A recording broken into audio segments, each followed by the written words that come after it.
You're about to listen to TADPOG. Tyler and Dave play old games.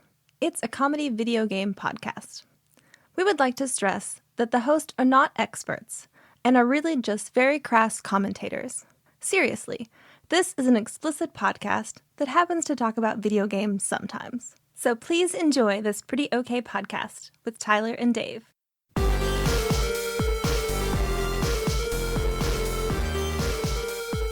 Hello. Oh, Hello. You're just jumping right in. That's our hello. Hello, Internet. Oh, that's going to be a good one. Shit, already. Fuck, it's good energy. Wow. La, la, la. La, la, la, la. Thanks for listening, everybody. Yep. Find the show on places. SoundCloud, Not Apple Podcasts. Stitcher. Not Stitcher. No, definitely Stitcher. Go to Stitcher and look for it. It's there, I promise. We're the only ones left. That's not a good look. No, it's not really. So yeah, Tyler and Dave and Ian play old games. We got another old dude on here too. Welcome back, Jon Turley. What's up? How's it going? He heard we were talking about True Lies. I did. You had to jump in. Of lies. Yeah, a little co-host told me about watching, or you guys playing True Lies, and I was like, I love that movie. I know nothing about the game, so this will be educational. It's a throwback. It's to the old episodes that you were on. Where you would be the audience surrogate. Yeah, You come exactly. on and be like, what the fuck is this game about? It's not really a new thing. It's Oh, kind so of you like mean every it's single your time thing. I'm on. I like it. So what is a true lie exactly? That's sort of an oxymoron. Well, before we dive into what the movie and the game, I'm excited. what the hell have you guys been up to this week? Been beating my Steam Deck around by the head and neck until I got it to submit. Fortunately, Dave and I prevailed last night. He came to my house. Yeah, I got involved in the deck beating. Man, I do like a good deck beating. Dave every came to now my and then. house and beat my deck. Like it owed you all money. night. And it finally gave in. It did. It did. So Black what was tears. wrong? What were you beating it for? Nothing was wrong with the deck. It was the... I've heard it's a perfectly nice deck. It's wonderful. It's average. It's average. it's just my the- wife says it's huge. It's just the right size deck. My He wife does have says truck it's the nuts on his perfect Steam size. Deck. I don't know if you've seen Yeah, they dangle. Yeah, but that would be a good controller. Like, can we make those like TADPOG like branded flick it. Steam Deck truck nuts? flick it. With 3 balls. Choctaw, are you listening? Choctaw, hey, are you listening? Truck nuts TADPOG controller. TADPOG Steam Deck truck nuts. Trademark TADPOG. Highest quality out there. At least, Spare no expense. at least a skin for the deck that looks like nuts. I'm okay with that, Like but I really chicken want the hangers. Oh yeah, no, for sure. I want to dip them into a Pringles can. But then they'll I want never people come on the out. plane to be like, "What is that?" They will look at it and think, "Well, it looks like nuts, but that can't be There's what no it way those is. are There's nuts." no way those are nuts." What the fuck are you looking at? You want to touch them, baby? Come on over here, sit down. I'll let you hold them. I'll let you cup them right in your palm, baby. I throw them over my shoulder and I'm playing. See, I'm just thinking about Sacha Baron Cohen when he was on Eastbound and Down. Yeah. Just taking his dick out for the stewardess. Yeah, I wanted maybe that we could make them to be like Stretch Armstrong, so they could be stretched Oh, I like and that. slung over your shoulder. I love that. And then they will creep back to normal When it's shape like cold. real nuts. This is the veiniest controller I've ever used. Did you see that guy's balls? Yeah. They were weird looking. Happy Gilmore or is that Billy Madison? Billy Madison, right? Yes. So it was I'm trying to set up the emulation software that I use to play the games for the show and everything else, and it just was being stubborn, and I don't know what I did. I probably did something wrong, but anyway, Dave came over. We watched True Lies, and I Oh, you watched True Lies? We watched True Nice. Lies. and I took his files that match the ones I needed. I copied his over to mine, and then magically it all just started to work. So Nice. it has been beaten into submission, and now it is. I am happy. We did it. But aside from watching True Lies and fixing my Steam Deck emulation software, I did watch a couple of things, although I'm still a little behind on Demon Slayer because I've been getting distracted by other things. Well, the next arc comes out in what, 2026, 2027? What? I see that. Yeah, it's going to be a bit. Yeah, it's like a long time. Hey, that's great. I loved it. I mean, I hate that for people who are like itching for. I know it, I'm going to be there. but yeah. it's great for me who's like, I want to watch this and haven't started yet.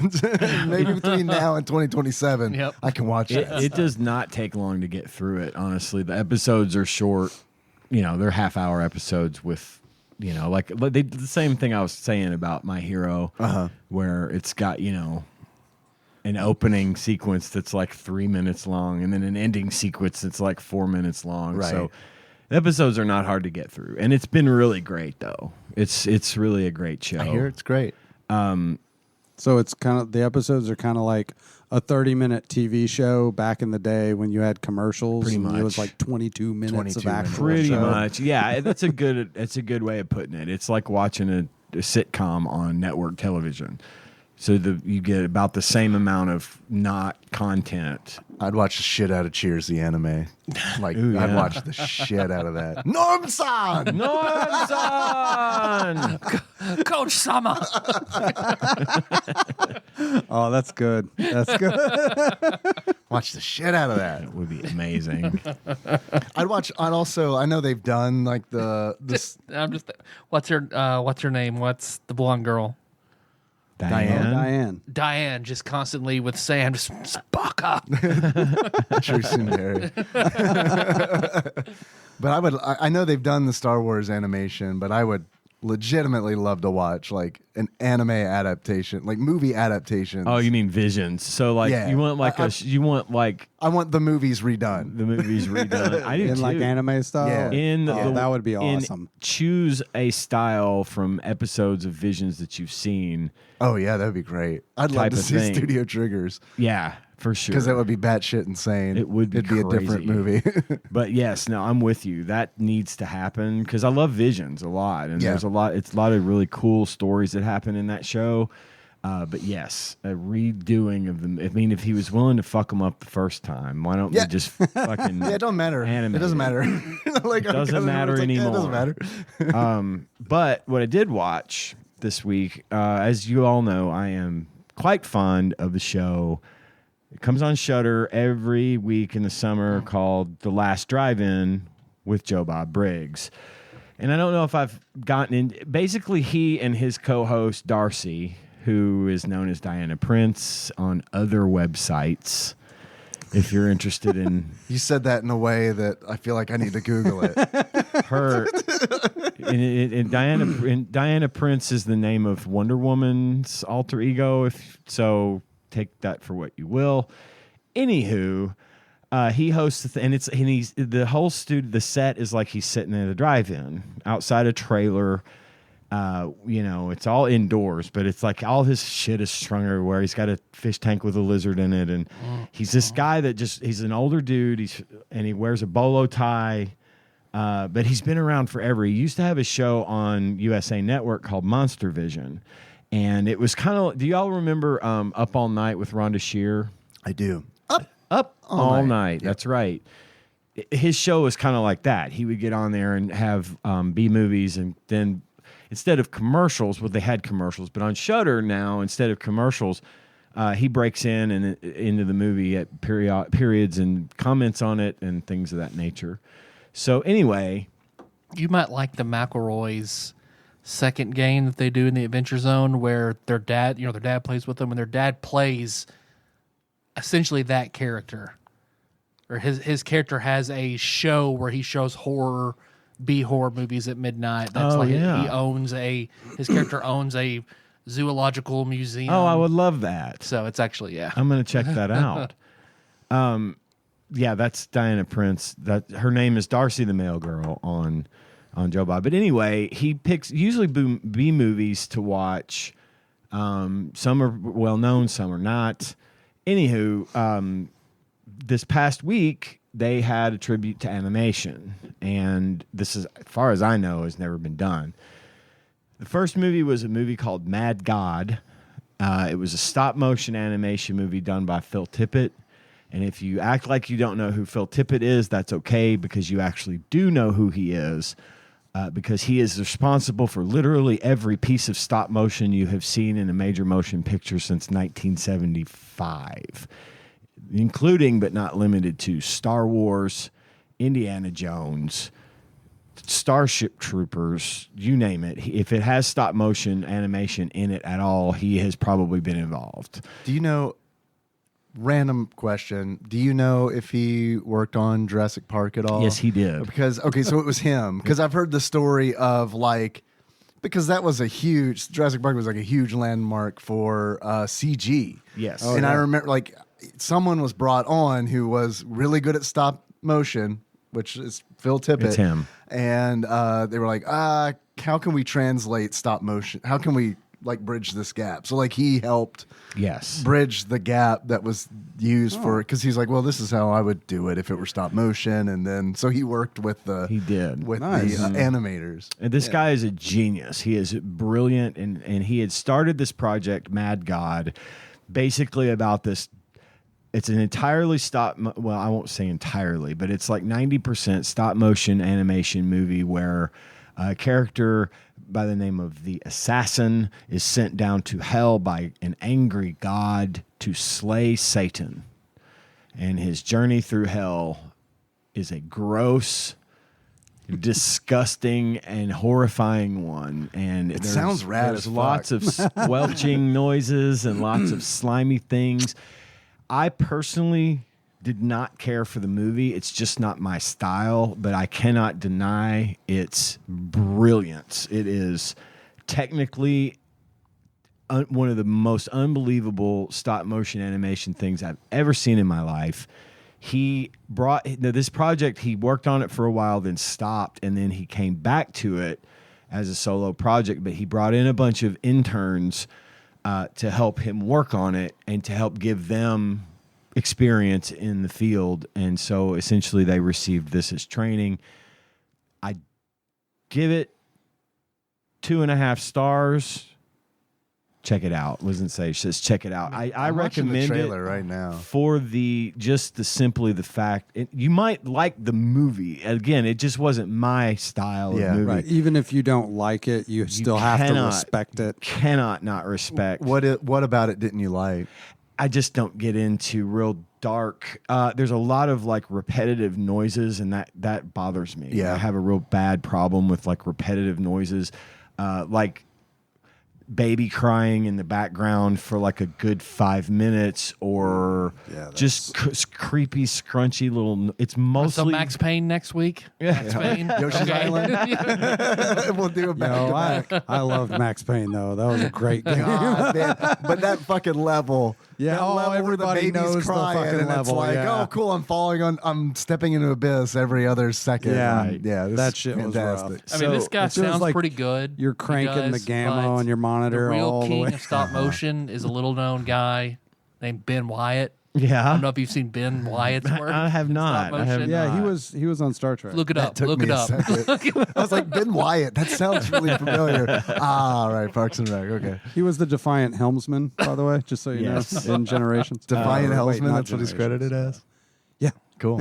So anyway, 2.5 stars. Wouldn't say says check it out. I do want you guys to watch some of it and let me know what you think. Dude, that trailer, I'm going to watch it after watching that it's a good trailer. movie. It's on Shudder right now. If you have it, if you don't, you can get a 7-day free trial and watch Shudder or watch it on Shudder. However, also on the last drive-in, as is tradition at most drive-ins, Joe Bob shows 2 movies every week. And after the first movie was over, The Mad God, on this episode, and you can catch this episode of Joe Bob, because that dude is really smart, and he knows his content, and he knows his movies, and he knows what the fuck is up. When he comes in to talk, sometimes it's just gibberish, sometimes it's kind of just him rambling, but he knows what he's talking about when it comes to these movies. He'll always have some interesting fact or some interesting thing. He actually has Phil Tippett on the show to discuss the movie Mad God and how it came together and all the stuff. So if you watch it and if you got Shudder, you can tune in and watch that episode of Last Drive-In and catch it. And also, the second movie is where I usually fall off. Usually the second movie is some garbage movie that's also on Shudder that they just show to kill time, yada, yada, yada. I don't know. This time, however, it was different. This time they showed a little thing called Perfect Blue, which is a classic anime. I've heard of it. From 1997. I haven't seen it. It's one of those that real hardcore anime weebs are going to tell you, you have to see Akira, you have to see Perfect Blue. I loved this movie. It was really well done. The story was phenomenal. It had a really nice plot. It basically is a story about a Japanese idol girl that's part of a group that breaks away from it to pursue a solo career as an actress. And in the process of this, now it sounded like a beer opening. Did I hear a beer opening? Nah, that was something else. Oh, I hit a button on the soundboard of the beer opening button My on balls the smacked soundboard. together. That's what it sounds like. Well, we need to call John. Instead of having that button on the soundboard, we just call John anytime we need that. We do need to do that. We need you to open a beer for us, please. I'm good for it. So she goes off to become an actress, but has doubts about herself. And what's really neat, and remember, this movie was made in 1997. The guy that wrote it, the story focuses around a cyber stalker and on the internet. And so when she leaves the band and starts to be out on her own as an actress, there's this blog, this webpage that comes up that's called Mima's House or Mima's Room. And it's written as if she wrote it. And there's all these pictures of her like going into the store or walking into a public restroom. There's someone stalking her and then posting it on the internet and talking about how I am the real Mimo. I never meant to leave the band. So she's got a cyber stalker. And this is 1997. That concept hadn't even come out yet. This guy had already foreseen that this kind of thing was going to be a problem. And he hits the nail right on the head with how that shit works. And then it just sort of follows the story. The people that are involved in her career change start ending up dead. Then you start questioning who's really the killer. And I was going into this thinking, well, I'm going to watch it just as an act of contrition, just to say, I know I've always heard I needed to see this movie, so I'm going to fucking just sit through it and hope for the best. And boy, did I get it. I absolutely loved this movie. So if you're into anime at all, or really even if you're not, because it's not like crazy. You don't have to be an anime super fan to enjoy this movie. That's just how well it's done. It is on Shudder as well. It's subtitles. There's no dubs on this one. But wow. Oddly enough, you really liked it. Oh, I did. Because you really liked it. I avoid things until their dubs are out, unless it's like Chainsaw Man.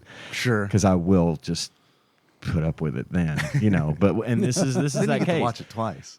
Yes, you get to read it once, twice, and then read it, and then listen to it next time, which is what I'm going to do very soon. As soon as I finish Demon Slayer, but definitely recommend this one. 4 stars, 4 big shiny golden stars for Perfect Blue. 4 stars is the top. That's of the metric. highest. Correct. Now, was this Perfect Blue or La Blue Girl?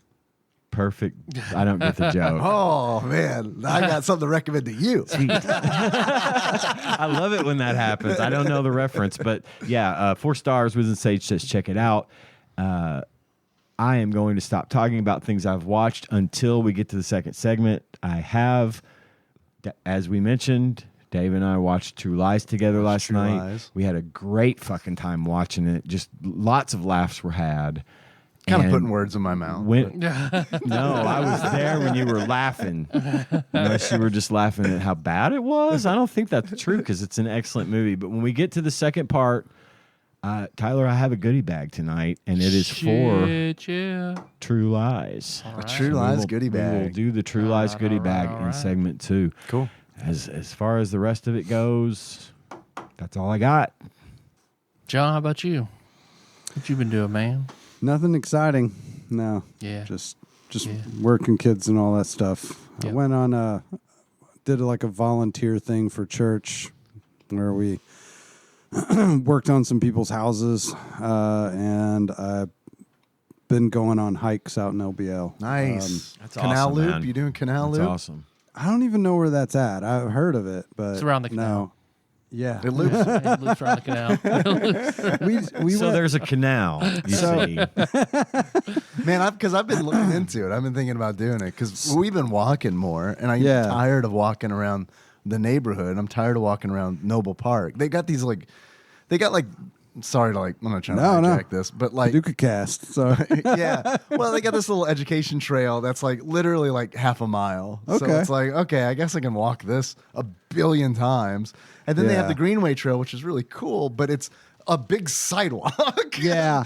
Well, yeah, half of it at least. which is great for a big biking and sidewalk. stuff, Yeah. but I don't know, it gets kind of boring when Boring, you walk. yeah. It's this is the biggest, longest sidewalk. So I've been thinking about going to LBL, but I haven't yet. So we normally just go to the first welcome station and Yeah. we walk the paved trail, and that goes back. You can actually walk that all the way to where Hillman's Ferry is, but we've done that a couple of times. But they do a special mass twice a year at my church. They actually Christmas, do Easter. it. They actually do it at St. Stephen's Catholic Church, which is a Catholic church in the middle of LBL. They haven't had regular services there since 1945. How big is it? It is fucking Have tiny. you ever seen... Is that the one that we went to in the middle of the night that one time? Dude, I bet it is. I bet it is. Have you ever seen The Village? It looks like the houses from Yeah, in The Village. yeah. They're That's I think totally that's what it where was we were. then. Yeah, we went there in the middle of the night one time. Oh, wow. Well, wow, was because creepy that as hell. bitch is a good, it is about forgot a about that. 2-mile hike. You can park at this We didn't go in or do cemetery. anything illegal. You can, We just checked off. That's not true. That's a joke. that's a joke. It's a comedy podcast. Tyler. You're not expert. It's a joke. It's not. It's consecration. It was consecration. You call it what it is. So about 10 years ago, I guess they had a group come in and restore it. It's still pretty much all original. They just kind of reinforced parts good to that hear. It was a real needed help. shithole when we went. Oh, well, I mean, this Yeah, is it was. It looked. Oh, that's nice. It looked really haunted as fuck. When we, There was that's a just why dirty we sleeping went. bag in the corner. Yeah, Like it was. it looked like the fucking little church in Diablo that is 1. 100% That's it. But yeah, it looks that's much it. nicer. Yeah, that's 100%. that's it. So yeah, this I understood that reference. the outside. Yeah. Yep. Yeah. So anyway, they have a mass there twice a year now. I don't know when they started doing it, and it's because there's a Catholic cemetery there, Right. And so Went they there have too. and Which they have, also added to the creep factor, I'm sure. And so they did this thing because our priest at church is kind of he's kind of a health nut, and he runs marathons and shit. His body's a temple. Yeah, apparently. So he was like, well, we're going to do this thing. We're going to go hiking. Well, it was hot as fuck. It was 97 Dude, degrees the or weekend something. you went, John told me about this after they got Yeah. back the next day, and it was like the hottest day we've had yet this year. Did you was bring the a day rock? he went. No, I had a backpack full of water, though, so it might as well have been a ruck. But me and Andy, we walked there, or we hiked there, and we did, had the mass and everything, and then we hiked back to the cemetery. It ends up being about 4 miles there and back, and it's not rough. You Yeah. could drive a car down it, but Sure. don't Do that. Yeah, don't. Yeah. Unless your car is a 4x4, probably shouldn't. But anyway, we did that, and then Andy wanted to go do it again, so we went up there, and it's funny. This time it was 82, and it was a different, totally different experience. I was just like, this isn't bad at all. Like this 4 miles has been like really easy. Were you with kids both times? No, there's no way. No way my children would have made that hike. Man, because that's the big thing when we go like to Noble Park even. It's like Henry will get like a mile in. And it's like, I'm ready to go home. And I'm like, I want to do this for 3 more miles. Yeah. That's why we didn't take them. Like we take them on the walks on the more paved paths and stuff out there. But yeah, so hiked way the fuck out in LBL, cool, and that's about it. Work sucks. LBL is awesome. Other than that, it's really. I did start watching. I've been watching Strange New Worlds because it's still coming on, and I gotta watch that still. Fuck, I love that show. God, it's so good. Here's how much because you pitched that one to me in a Wendy's, and that's important. And I was like, oh man, that actually does sound like a Star Trek show that I would like. That's where all the good things come from, is to pitch on a napkin at a Wendy's. Right, for sure, 100%. The ghost of Dave Thomas presides over all Wendy's meetings. And the meat spills over the bun. Right. Our patties are square. But this is how serious I was. Not serious enough to actually watch it, but I told Nikki. I was like, hey, there's this show John told me about. It sounds real good. Let's watch it sometime.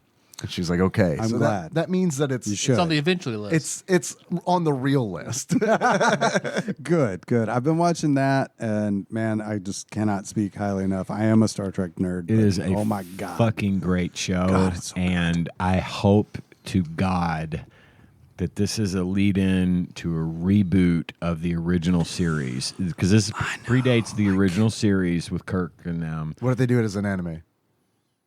Well, they kind of tried that back in the day, and it didn't work out. That wasn't American animation. It wasn't anime. Yeah, I don't know who produced it. That might have been. It wasn't great. It looked like Space Ghost or something. Yeah, it was really bad. It was bad. But no, this needs to be. They need to reboot TOS. Just do it again. Same stories as much as they can. Only with the people that are in this show that would cross over. The Spock, Kirk is in it. Uhura, all of them. Yeah, they need to do it real bad. And I finally started Better Call Saul. Nice. I'm only 3 episodes in, but I'm already like fucking on board, man. As soon as I saw Tuco Salamanca, I was like, oh shit. I'm down. Let's go. Just you wait, buddy. Oh yeah. Better Call Saul, in my opinion, and this is a hot take for a lot of people, is way better than Breaking Bad. I've heard that from you. Are absolutely not the first person that I've heard that from. Mike makes fucking Mike, dude. Yeah, Mike's awesome. But yeah, so that's pretty much. I mean, if I think of something later, I'll let you know, but that's pretty much all I've been doing. Sounds like a lot. Walking and watching. Yeah. Walking and watching. Before we get into it, I just sent you guys a photograph on your phones. All 3 of you. Look at this photograph. Hell yeah. Ian, what is this on Joey's head?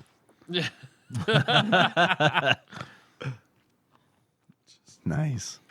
So where was this? This was at Just Hamburgers. So when you go through the drive-thru of Just Hamburgers, they now have things hanging up in the window. They're children's drawings. And I don't know if you can read what it says at the bottom. HE double hockey sticks. Yeah. Yeah. HE double hockey sticks. Yeah. And I saw that in the drive-thru last night, and I thought to myself, hell yeah. Good on you, kid. It's also, he spelled sticks, stikes, which I love. So I'm going to try to remember to say HE double hockey stikes, yeah. Stikes are so much more badass. They really are. Yeah, man.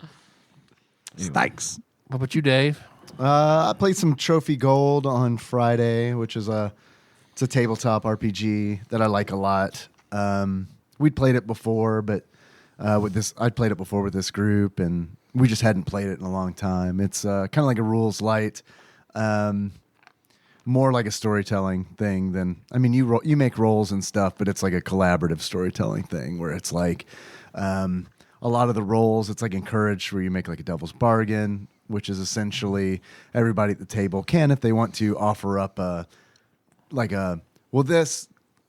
you get to roll one extra die essentially, but this happens.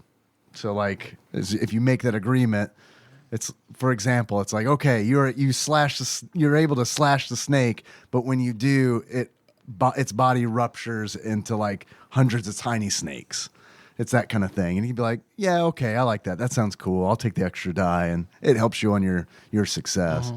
It's like this dark fantasy thing where the chance to die is really high. It's all about going into like haunted spaces and like forgotten areas and stuff like that. So you deal with a lot of like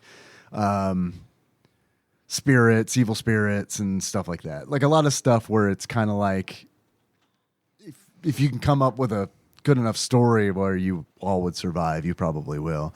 But then I've played the other version of that before called Trophy Dark, and Trophy Dark is where it's like everyone's gonna die. Like that's like you go in like, as a group knowing, like, you know, players at the table go in knowing, okay, we're gonna die. How do we make that as entertaining and you know, as possible?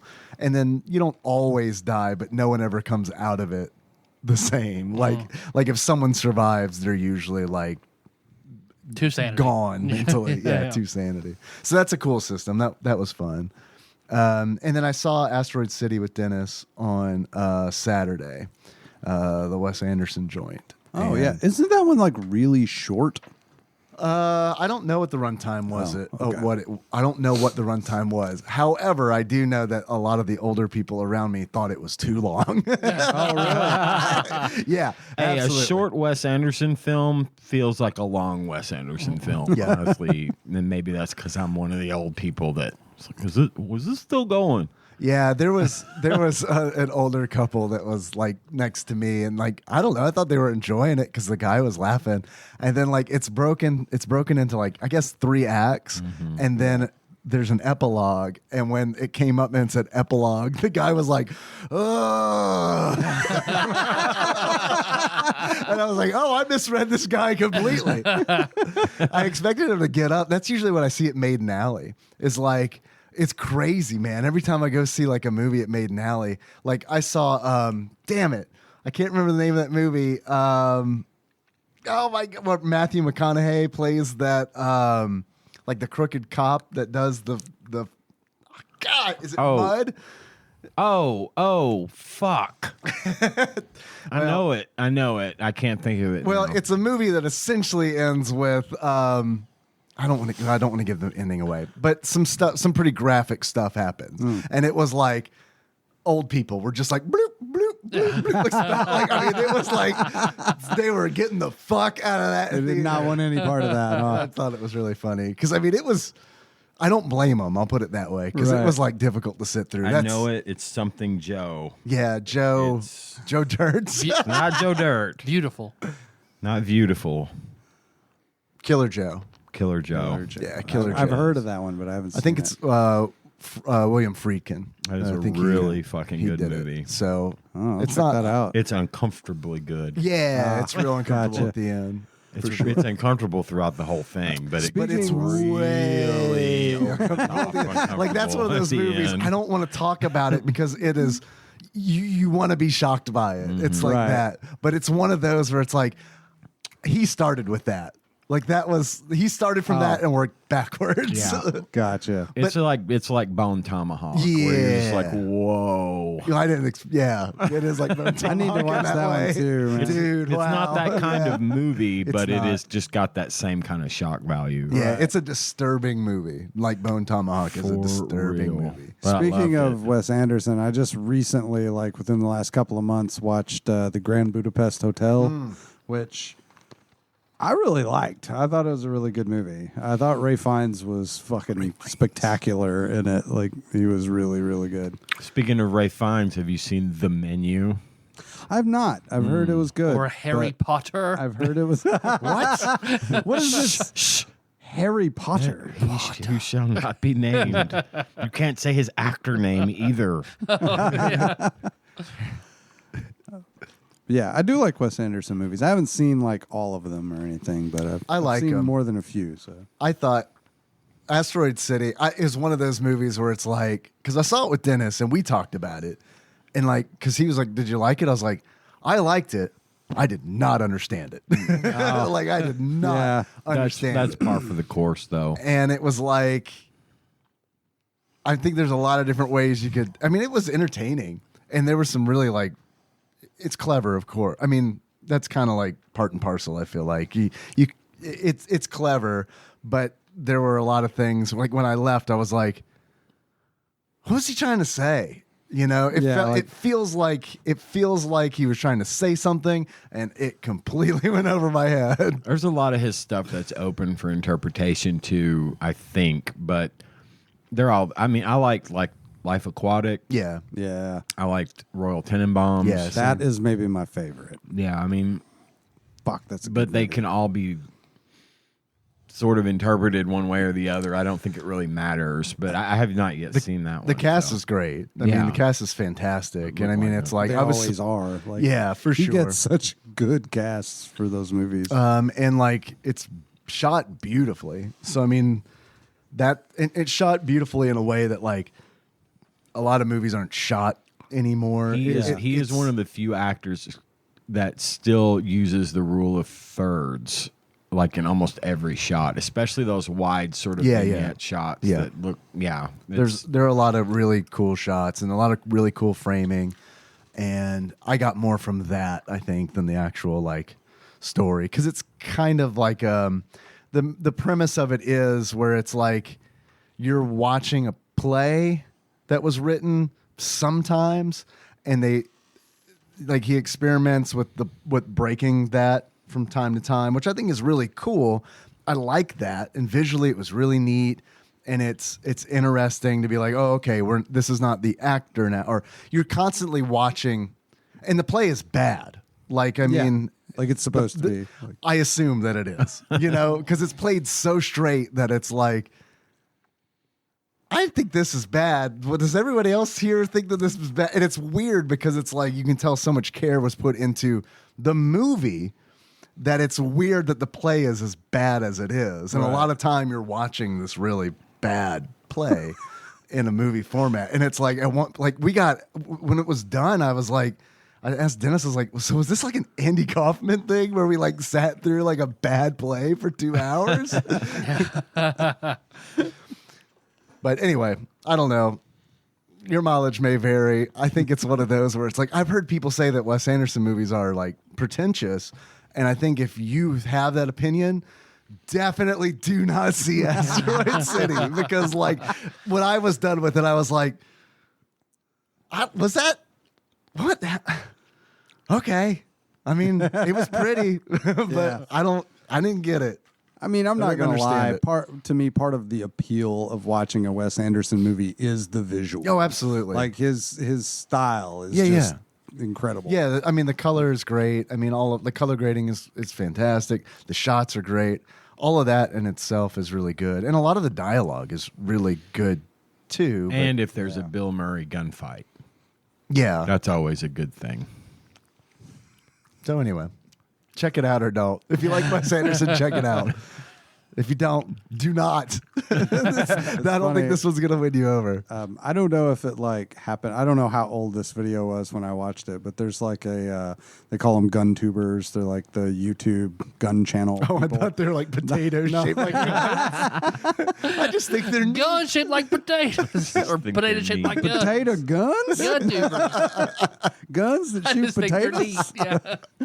But there's a really popular one. His name is Garan Thumb, and he does make some really entertaining videos. And he opened this one video, and it was like 380 versus 9mm, and like he's talking about it, doing like the normal intro, and the camera starts like doing this weird shit, and he's like, hey, what are you? what do you, man? You're not going to do that Wes Anderson intro, are you?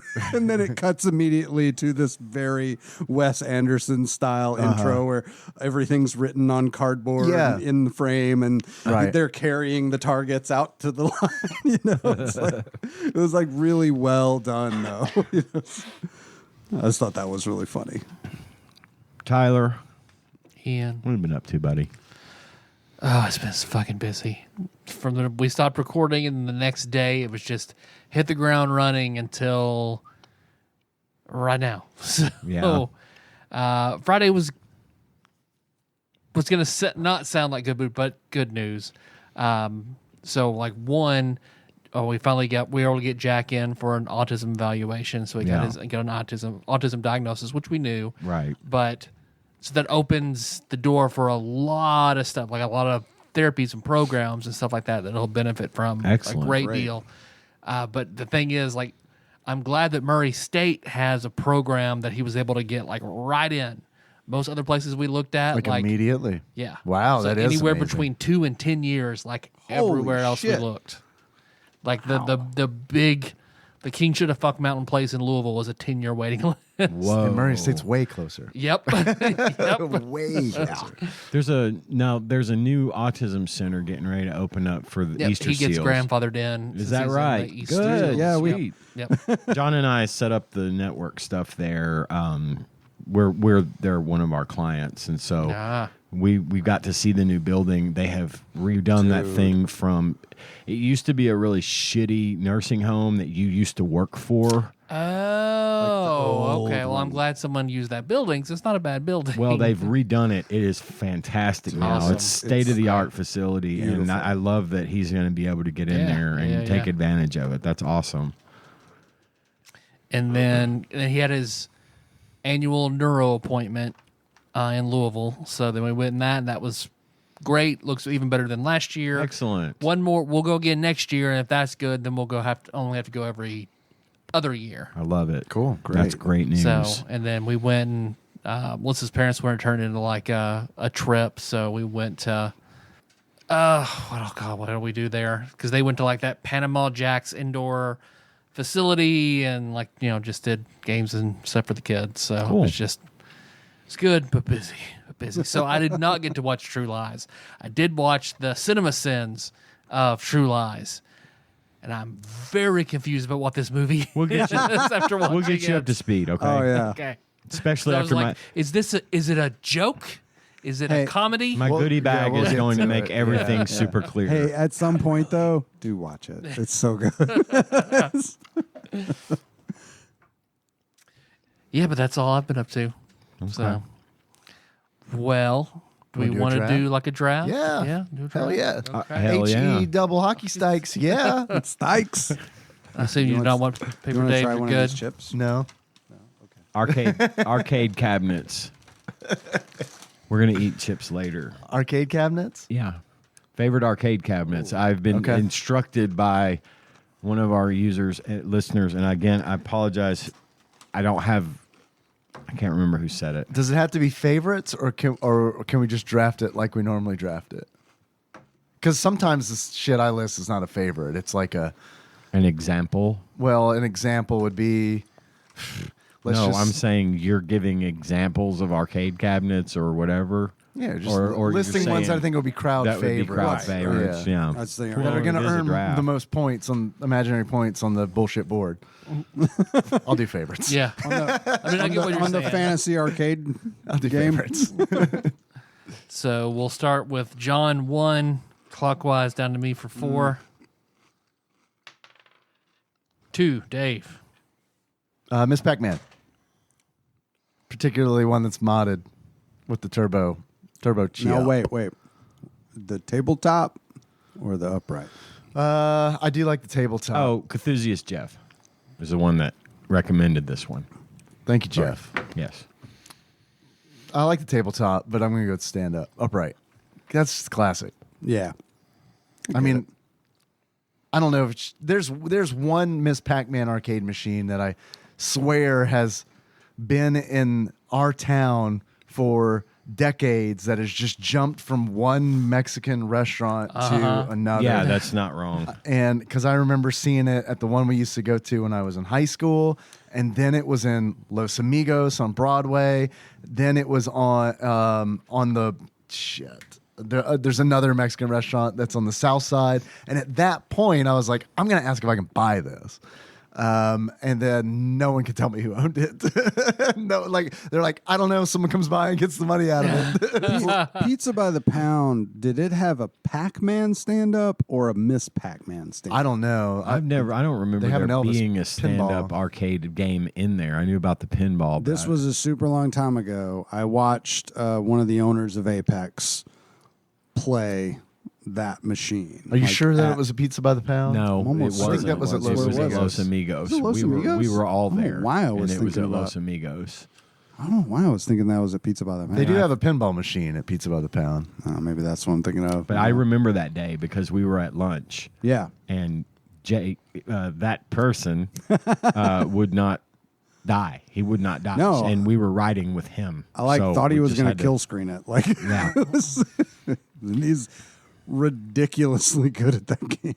At the Southern Pride gas station, there's a pizza place inside of it. Inside that pizza place, it's either a Miss Pac-Man machine or a compilation machine that has Miss Pac-Man. Now I inquired for you, oh yeah, and they said, yeah, they didn't want to sell, but There's I a- asked for you. there's a class of, I think it's class of 88 maybe, I don't know. There is a machine that's got Galaga and Miss Pac-Man on it together. Nice. They had a tabletop version of that at Nick's in Murray. That was rad. I'd love a cocktail I would table. too. Godfather's Pizza that was right in the Wagner Candy building. Yeah. Used to have a Miss Pac-Man in there, and I would just when we would go, I would bolt for it. But that was our table. That's where we ate. Right. Yeah. Was Yeah. on that machine. Yeah. That's when Nikki and I would go to Nick's and Murray. It's I like let's loved sit at Miss Pac-Man. Yes. God, I loved that. I loved it. Yeah. Miss Pac-Man was my dad's game. He was as good at it as the person we're talking about from Apex easily. Wow. And he showed me the ropes. Like when he used to work, when we moved to Paducah, we did so because of the mall and the Right. jewelry store that my dad at the time managed was in this brand new mall. And then, of course, we had an arcade in there. I got to grow up in the golden age of the arcade. So at its peak, the arcade was here anywhere in a mall, just like it is depicted in the movies. It was crowded, it was exciting, it was fun, it was the place to fucking go, right? My dad would go down there on his lunch break. He never ate lunch. He would take $1 and go down to the arcade, put it into the Miss Pac-Man and play it for an hour and then walk away because he would still be well into the lives. He couldn't end it. He was a savant. You like hand it off to somebody. Yeah, and then immediately they would die. Yeah. I mean, it was like do.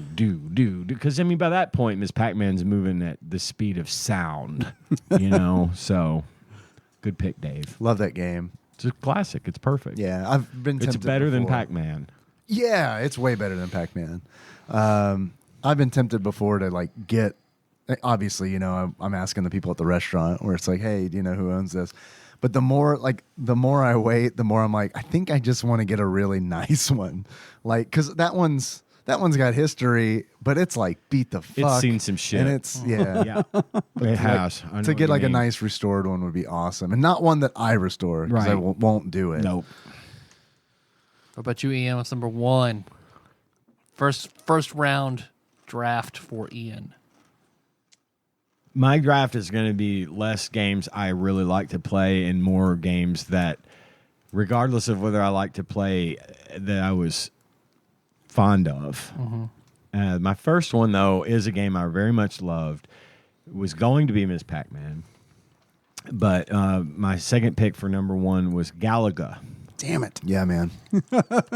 Got to go. And that's why that's the one. That's why Miss Pac-Man and Galaga are the two that get sold at like Walmart and, the full-size quote-unquote cabinets that you can buy because those two games were fucking classic.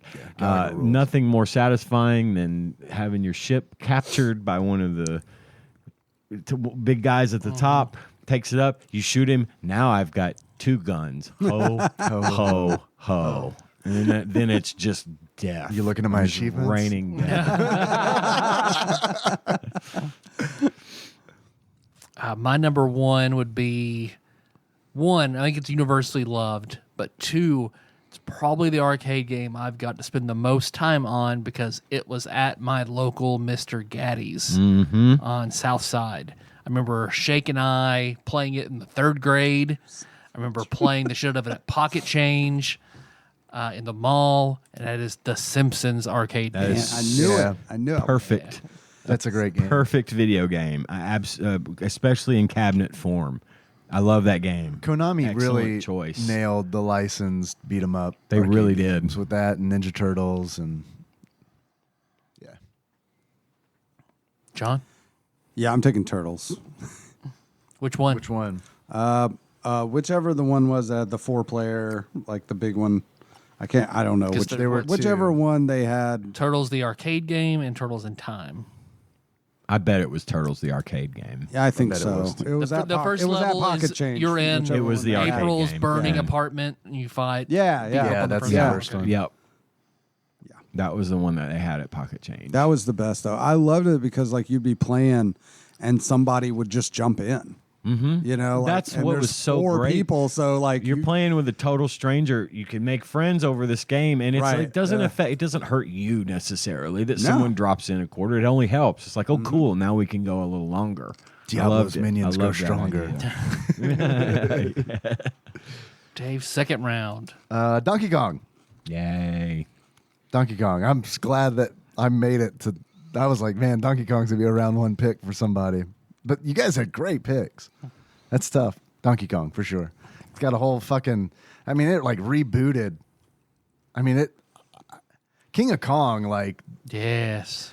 was so big, and I feel like did a lot for like the retro scene, where it was like it all of a sudden kind of, I wouldn't say became mainstream, but it became like it, I think it sparked an interest in a lot of people, Yeah. where it's like, oh yeah, I forgot how fun that shit was. Right. 100%. Yes.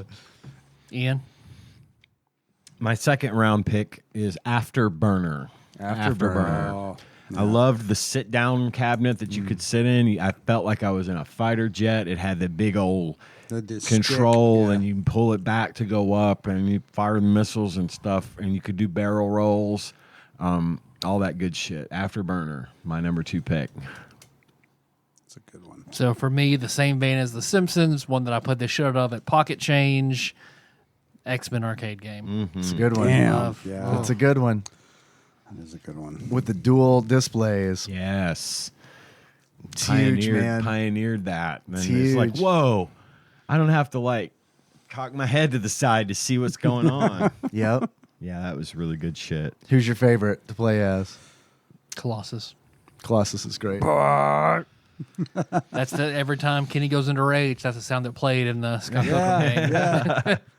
Nightcrawler's good too.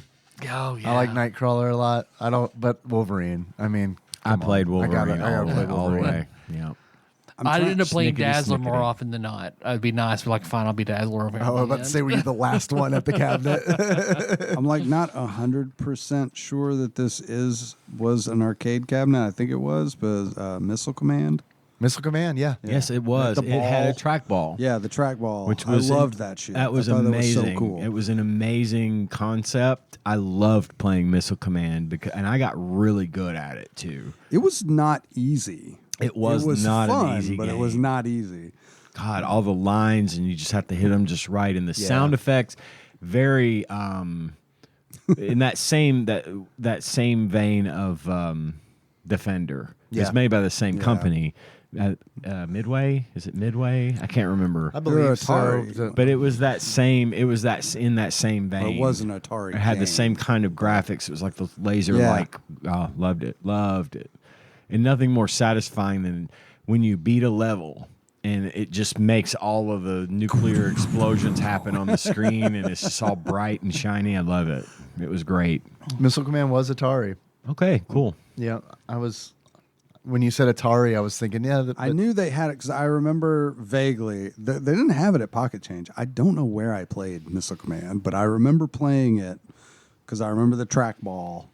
But I also remember playing it on an Atari. On the stick, absolutely. You know?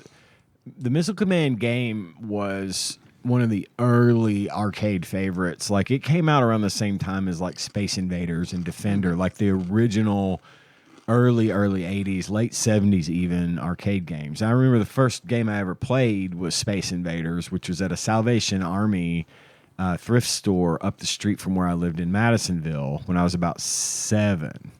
Nice. So that would have been 1980, which I think is when Space Invaders came out. And I think Missile Command was right around that same time period of early games. But what happened was the arcade cabinets got better, and games like Missile Command were sort of getting pushed by the wayside because they weren't as neat anymore, right? So that's probably why you didn't see it very often. Yeah, you're probably right. I spent a lot of time in arcades. No, that's good.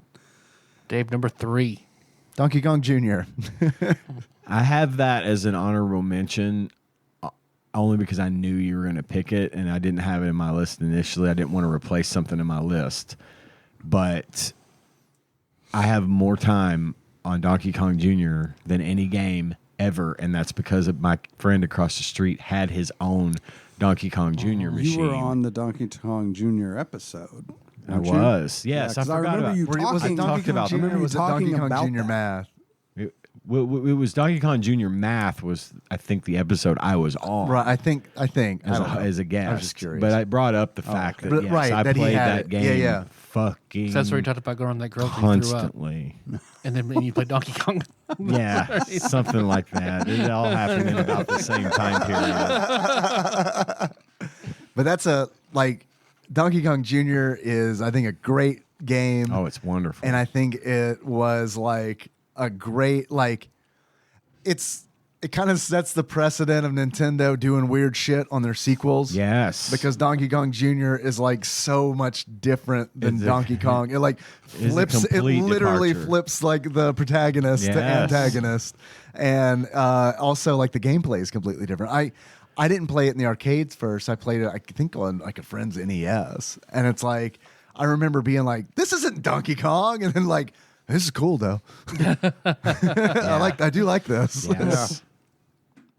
Yeah. Ian, number 3. My number 3 is Tron.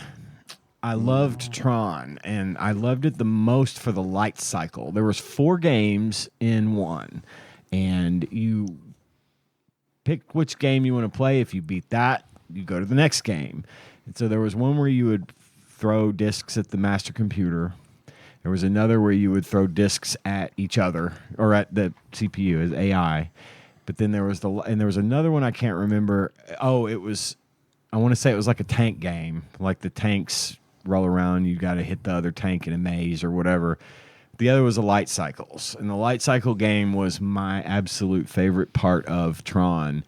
It was my favorite part of the movies. It was my favorite part of the video game. I fucking loved it. And I knew the trick. There was a trick you could do to win at least the first few matches, because you would be next. You start out right next to your opponent, which is usually the computer, or if it could be a 2-player.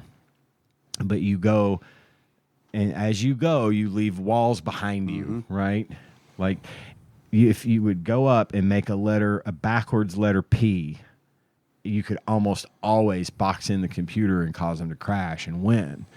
And I got really good at that game. But it had the sound effects from the movie. It was cool. It was one of those cabinets that had big giant speakers that was like over your head. So you were like you were immersed in it. And it was really, really cool. So that is my number 3 pick. I'm shocked I'm getting all 3 of these. But my third one is definitely Turtles in Time then. Do it. That's a hell of a pick. So I'm snatching up the Getting all the 4 or 5 player big cartoony 90s. Yeah, man. Actually, really, really loved playing Cruisin' USA. Hell yeah. That was like That would be on Melissa's list. That was at the Country Castle in the very back. Played the shit out of that. Like they still had that when I worked there. I always played that with manual transmission too. Well, yeah, That doesn't surprise me. It was fun. I didn't initially, but I got to the point where I wanted it to be manual because could handle the You corners could just and slam stuff those better. gears. Were they made it was all made out of metal, so you could just It was made like for some abuse and great tunes, great music in that game. For Each sure. week was your boss like, John, do you want to be paid this week, or we can put Cruising USA on free play for an hour? Well, between that and the jukebox, a substantial amount of my pay did go I to back bet. to the castle. Yeah, that's smart of them. Yeah. It is. It is. Because me and Will, the shady character, we both worked there. That's where I met him. I didn't know that. Yeah, we would.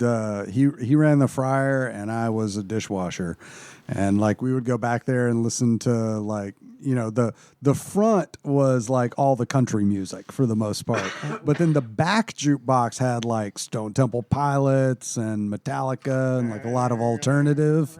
Yeah, so like we would go back there and listen to that shit and on our breaks and stuff. So. Cool. Dave, number 4. I'm gonna just change it up a little bit. And I'm gonna go with Mortal Kombat. Mortal Kombat was a big game for me. Yes. And it was a big game for a lot of people, for Americans, because I mean that game was like everywhere. It like everybody was was a talking. There was big like a fucking week where deal. everybody was, or more than a week, where everybody was talking about Mortal Kombat. Yeah, it was a huge fucking deal. And I was an adult when this happened, but it was no different in the adult world of, it was Joe Lieberman. huge. It was huge. Yeah. The adult world of Joe Man, Lieberman. there's a name I haven't heard in a long time. But I also, outside of it being like a cultural touchstone, I really liked it. I mean, I'm in the camp now where it's like I'd rather play like a Street Fighter game, but I mean, back in the day, I've so much nostalgia wrapped up in Mortal Kombat, and like, Me too. I remember playing it with my dad, who didn't have a problem. My parents didn't have a problem with it. I remember playing with him. I remember going to like where we live kind of near like a big truck stop, like the kind that had like restaurants in it. Yeah. And we would go eat there on Sundays sometime. I would always be so excited because they had an arcade there too. And in that arcade they had Mortal Kombat. And I got to play as Kano, and who I didn't really like, but I always wanted to play as him because I had a Game Gear at the time where they had to cut one of the characters because they didn't have enough room on the cartridge. Yeah. And they cut Kano. So every time I played it in the arcade, I was like, I'm going to play the guy I can't play at home. But yeah, man, with the fatalities and everything, like that game was wild when it came out. Yes, it I was. felt like. Well, my next pick is Mortal Kombat 2. Yeah, man. For the same reason only, it took Mortal Kombat and made it perfected itself. I think The Mortal Kombat 2 is the graphics were better, it's the the peak. gameplay was better, more characters, more. I mean, they really went nuts in a good way and introduced, just all this. I loved Mortal Kombat, but I spent real money on Mortal Kombat 2 in the arcade that was near my house in Lexington because I just couldn't get enough. Me and a buddy would go up there and just spend hours hoarding that fucking machine. I wish I remember when Mortal Kombat 2 came out. I remember I was in middle school and I remember being like, okay, I got to make $5 less, Yeah. or even honestly like less than that. And it's like I always envied the older like the older teens and like the people in their 20s who like were there all the time, and it's like we would just come up and just get murdered instantly because like we it's our first time playing it. We want to we want to play it. Yeah. And it's just like, oh, okay, I'm dead. All right, I guess I'll go back to the end of this line and then work my way up. Yeah. And then like put it in, okay, I'm dead. Okay. And, like, so yeah, I was meat for the grinder. But yeah, man, that's a good pick. I do like that pick a lot. So I feel like there was a clip of these games being very popular, and of all of them, still my favorite out of all of this genre, starting with X-Men versus Street Fighter, maybe, where you see all these good fighting crossover games. But my absolute favorite of all of them, but I still love that I can still sit down and play the shit out of, is Marvel versus Capcom 2. Yeah, that's Love Marvel vs. Capcom 2. Yeah, that's a great one. Okay, Dig Dug. I love fucking Dig Dug. Yes. Hell yeah. Dig Dug is an amazing game. That was in the Pizza Hut in Marion, Kentucky, where I grew up, and Yeah, I dude. played the shit out of Oh my Dig God, Dug. Dig Dug was, and that was a good an value for your addictive money. game. Yeah, it wasn't terribly hard, but it was still challenging enough to be fun. But you could play through quite a few levels on 1/4 on that game. Yeah, you could. Yeah, good pick, excellent pick. Thank you. Man, that's a tough. This is our last one. Yeah, that makes it hard because there's a lot of them. I mean, I kind of hate to do it because I just mentioned it, but I mean, Street Fighter 2, World Champions. I mean, like that one is That's a hell of a game. With the If you didn't ashtray take it, I right was there in the gonna middle of the arcade stand. yeah. I mean, that's a bona fide classic, and I still like going back and playing Street Fighter 2. It's quaint nowadays, but I mean, I don't it's know, still man. good. I think Still. the fundamentals are there, and it's kind of fun to see what. I mean, obviously there was Street Fighter 1, but Yeah. but we all know it really set things in motion, and it's kind of like fun to go back and live in that space. Plus, for a minute. that game, those arcade versions always just seemed they were chunkier. They were chunkier and prettier, and just they had the kind of processing. It was special. It was something special to see and experience, and obviously, home gaming only got better, and arcade games went pretty much out the window. But that was something nice. I've got we've got Street Fighter at home. Right. But it's not nearly as good as going and seeing all those bright colors and the extra movement of the way the fighters would just stand and they moved more because there was more room for animation, and you'd see the fighters like twisting and turning and in their stances ready to go. That was exciting. I like just watching people play that because of the visuals. So I absolutely get that. And they all sounded great too. I mean, like USA, not yeah. But I will say that like USSR. The Super Nintendo Street Fighter 2 Turbo, like that's an amazing port. It absolutely is. My final pick, Paperboy. Paperboy. The arcade version of Paperboy was one of the coolest games I ever played. With the handlebars? Yes, it had actual handlebars for controllers and a little button to throw the newspapers. That's hard. It is hard, and it was the only super hard game that I kept shoving fucking quarters into because I loved the sort of tilted view of it. Yeah. And you'd have to pull back on the handlebars to do a wheelie to jump over things, and it's it felt very like Wii U kind of, you're doing something and that's happening on the screen. I'm using tilt controls. Yes, exactly.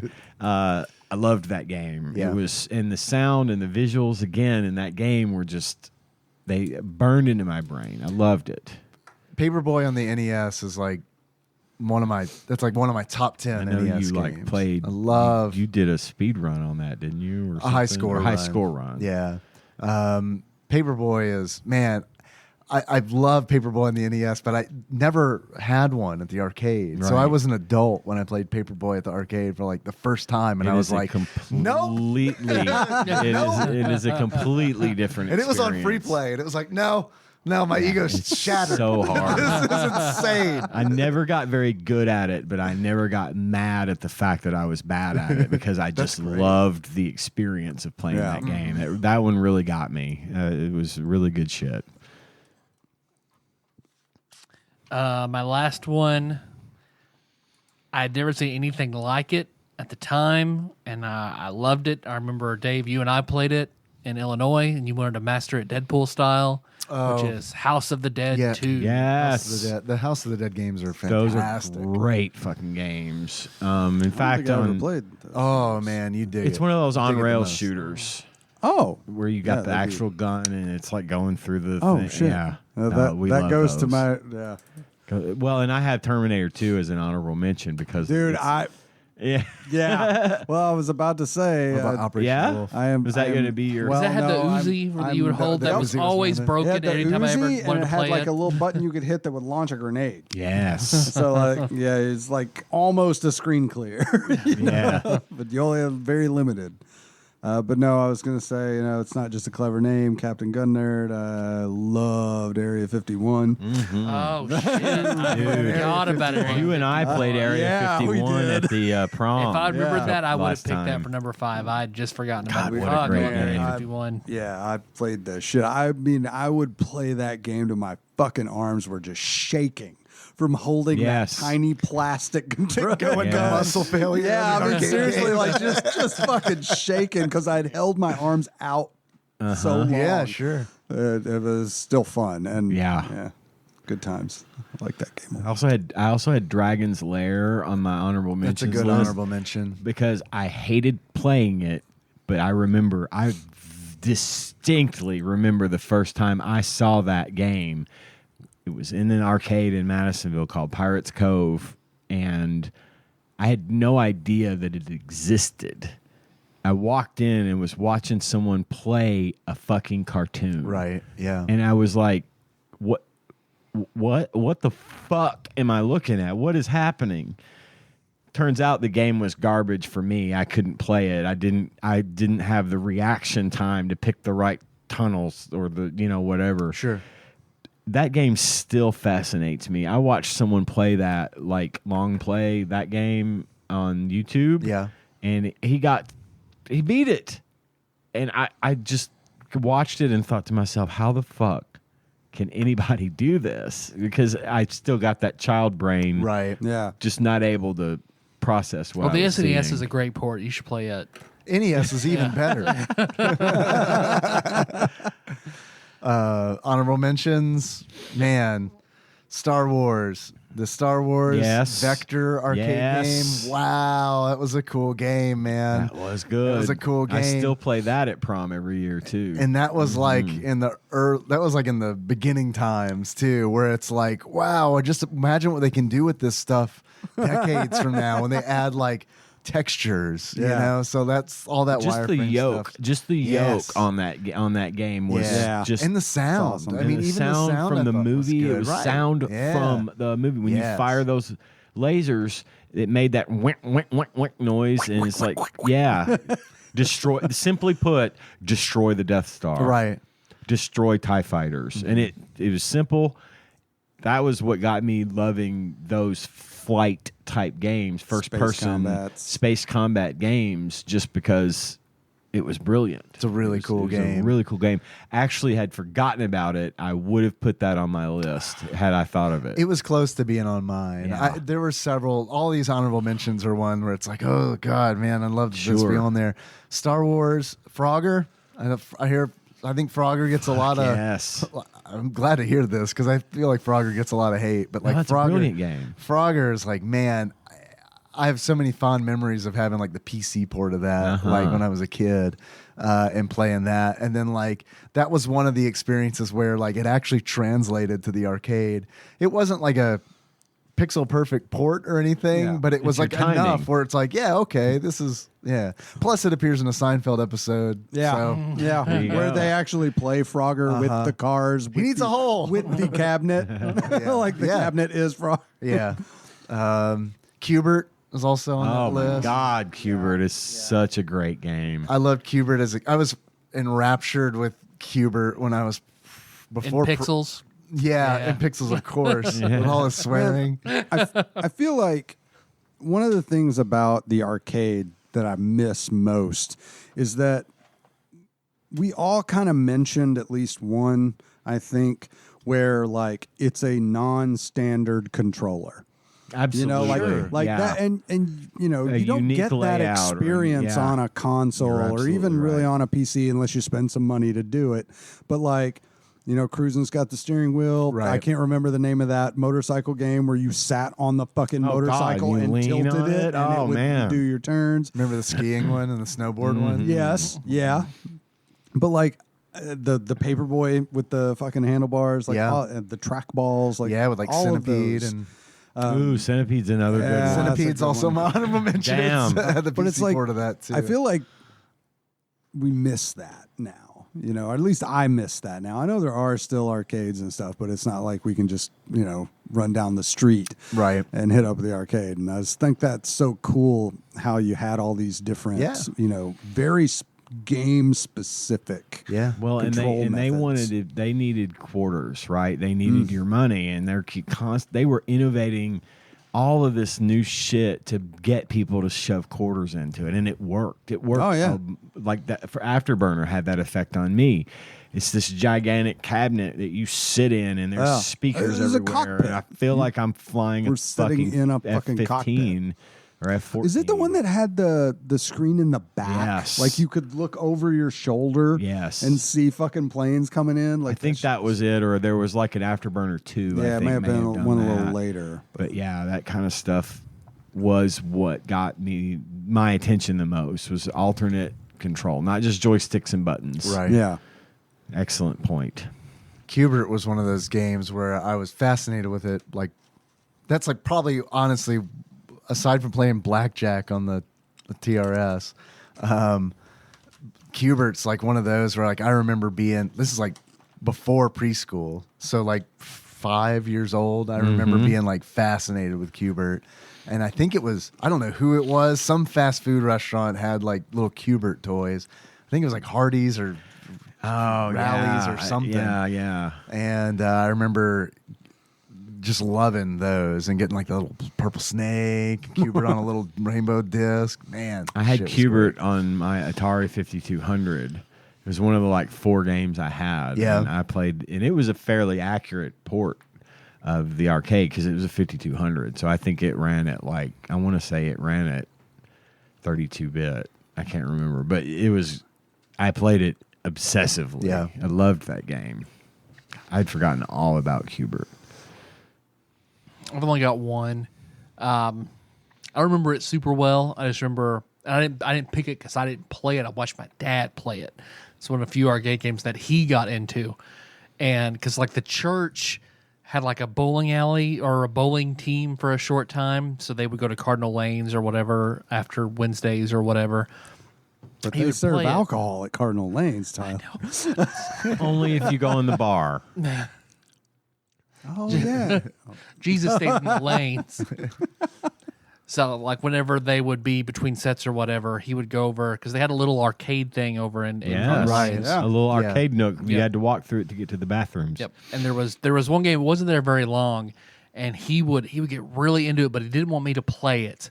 I remember he was pretty upset when like it was there for a little while, and then we came back, it was gone, and we never saw it again. It's called Polybius. Yeah. I fucking love it. Polybius? I've never. Man, that was a long walk, but it was worth it. That was a long walk, but it was worth it, man. How's your dad Good feeling? game. He was never the same. Oh man, I was like, oh yeah, I get to try to identify this game. That was a nice walk. That's funny. Yeah, I had forgotten about that. What else? Oh, Gyrus. That was another one for me. Gyrus. And Zaxxon. Yeah. And what was the other one that had Tempest? Tempest Tempest is a wild ass game. It is wild. Chiller? Anybody? The one where you I've played it. the light gun game where you shoot people who are being tortured in a dungeon. Oh, man. I never played that one. Yeah, and you're like, hey, can you shoot the tits off this woman? Yep. Yep. That is fucked up. It is fucked up. You're right. They in Gaddyland by the high school, we would go over and I'd play the hell out of Virtua Fighter 2. I like Virtua Fighter 2 a lot. Yeah. Virtua Fighter was... That's one of those games where it's like when I saw it, it was like, whoa. What was the one with the sword fighting? Soul Calibur. Soul Calibur. Oh, yeah. God, I loved Soul Calibur on the I almost chose Pump It Up. So, oh yeah, that would have been good. This experience became like super late in the arcade. You know, I feel like in the life of the arcade. But when I was living up in Louisville, I was living with Corey. And me and him got super into Tekken. Like, I had never really played Tekken. We got real fucking into Tekken. Fucking Eddie Gordo. And I got to the point. Goddamn Agre. I got to the point where I could keep up with him. I couldn't like beat him consistently, but I could beat him every now and then. And Corey was real fucking good. Well, we went into this arcade in the St. Matthews Mall in Louisville, and there was a Tekken tag tournament stand up. Hell and yeah. like that had you know, at least I think it had 2, possibly 4 even, where you could like tag in the other person. They didn't have to like jump in. They had their own station, but like spare no expense. That was the only time in my life where I was like, I'm gonna kick this guy's ass. You know, like as soon, because I was never confident ever playing any arcade games. Like I always felt like I was, you know, mediocre at best. That was the one time when I was just like, all right, let's go. You know, like versus Corey or versus random? No, versus random. Dude, I went through like 10 fucking people before I finally got somebody who beat me. And they were just like, oh, that's all my allowance. But like, it took me a minute to like learn how the buttons were, you know, versus the, you know, what combinations and everything. But like, once I got it down, it was just like, all right, let's do this shit. So that was my one. I know this. That was my one, like, you know, I felt really good about playing the arcade game against someone. Anytime I would play an arcade game against someone, I just went in assuming I was going to lose. Yeah, me too. Not Tekken Tag. Capcom Dungeons and Dragons games were pretty good. Gauntlet. Also, Gauntlet, man, talk about a quarter muncher. Fuck yeah! You could not just. You had to keep going. Yeah, I could blow my whole arcade. That one was like borderline. Is this legal? It's the Noah's Ark. Is it a Noah's Arcade game? Is this game about putting money in it? Okay, all right, okay. I've had it happen where the horde was so bad, a quarter would go in, I would instantly die. Yep. And put in another quarter. Yep. Elf needs food. Badly. Gauntlet machine needs quarters badly. Noah's Arcade. Yep. You guys will take a break, come back, and do some True Lies. Yeah. Yes. Oh, hell yeah. Sounds good.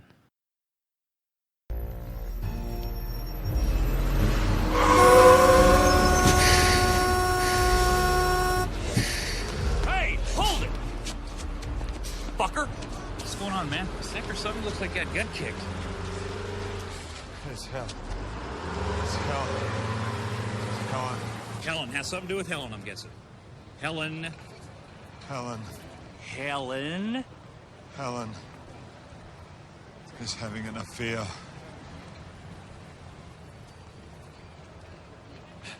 Welcome to the club, man. Nobody thinks it can happen to them the first time, buddy. Same exact thing happened to me with wife number 2. Remember? I had no idea nothing's going on, right? I come home one day and the house is completely empty. And I mean completely empty. She even took the ice cube trays out of the freezer. What kind of a sick bitch takes the ice cube trays out of the freezer?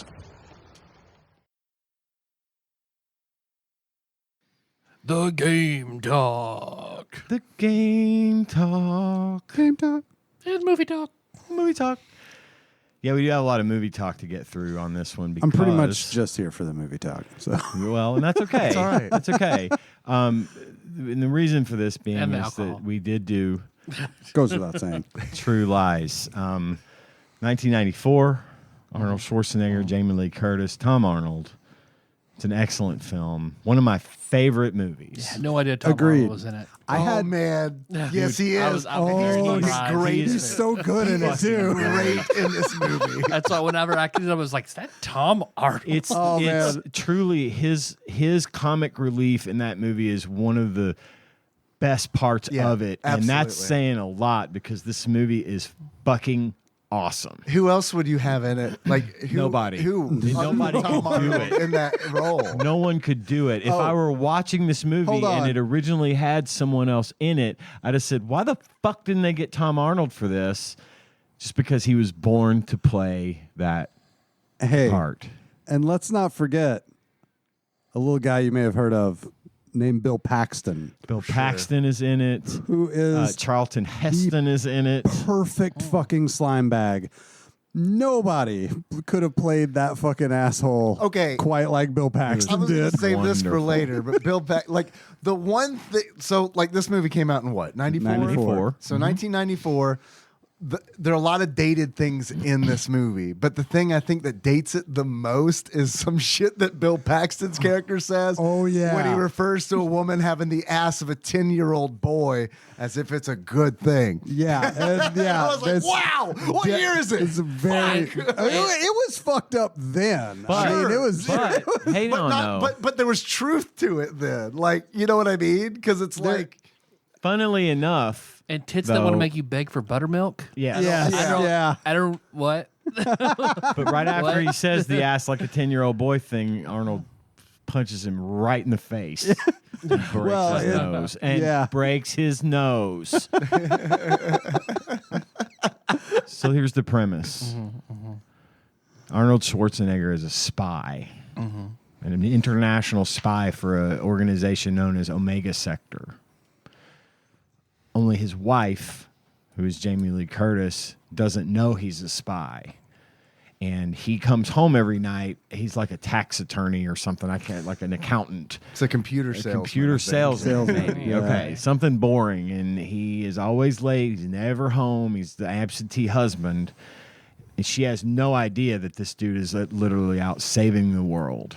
And then at one point, she, being the bored housewife that she is, gets targeted by this con man, Bill Paxton, who is pretending to be, you guessed it, a spy.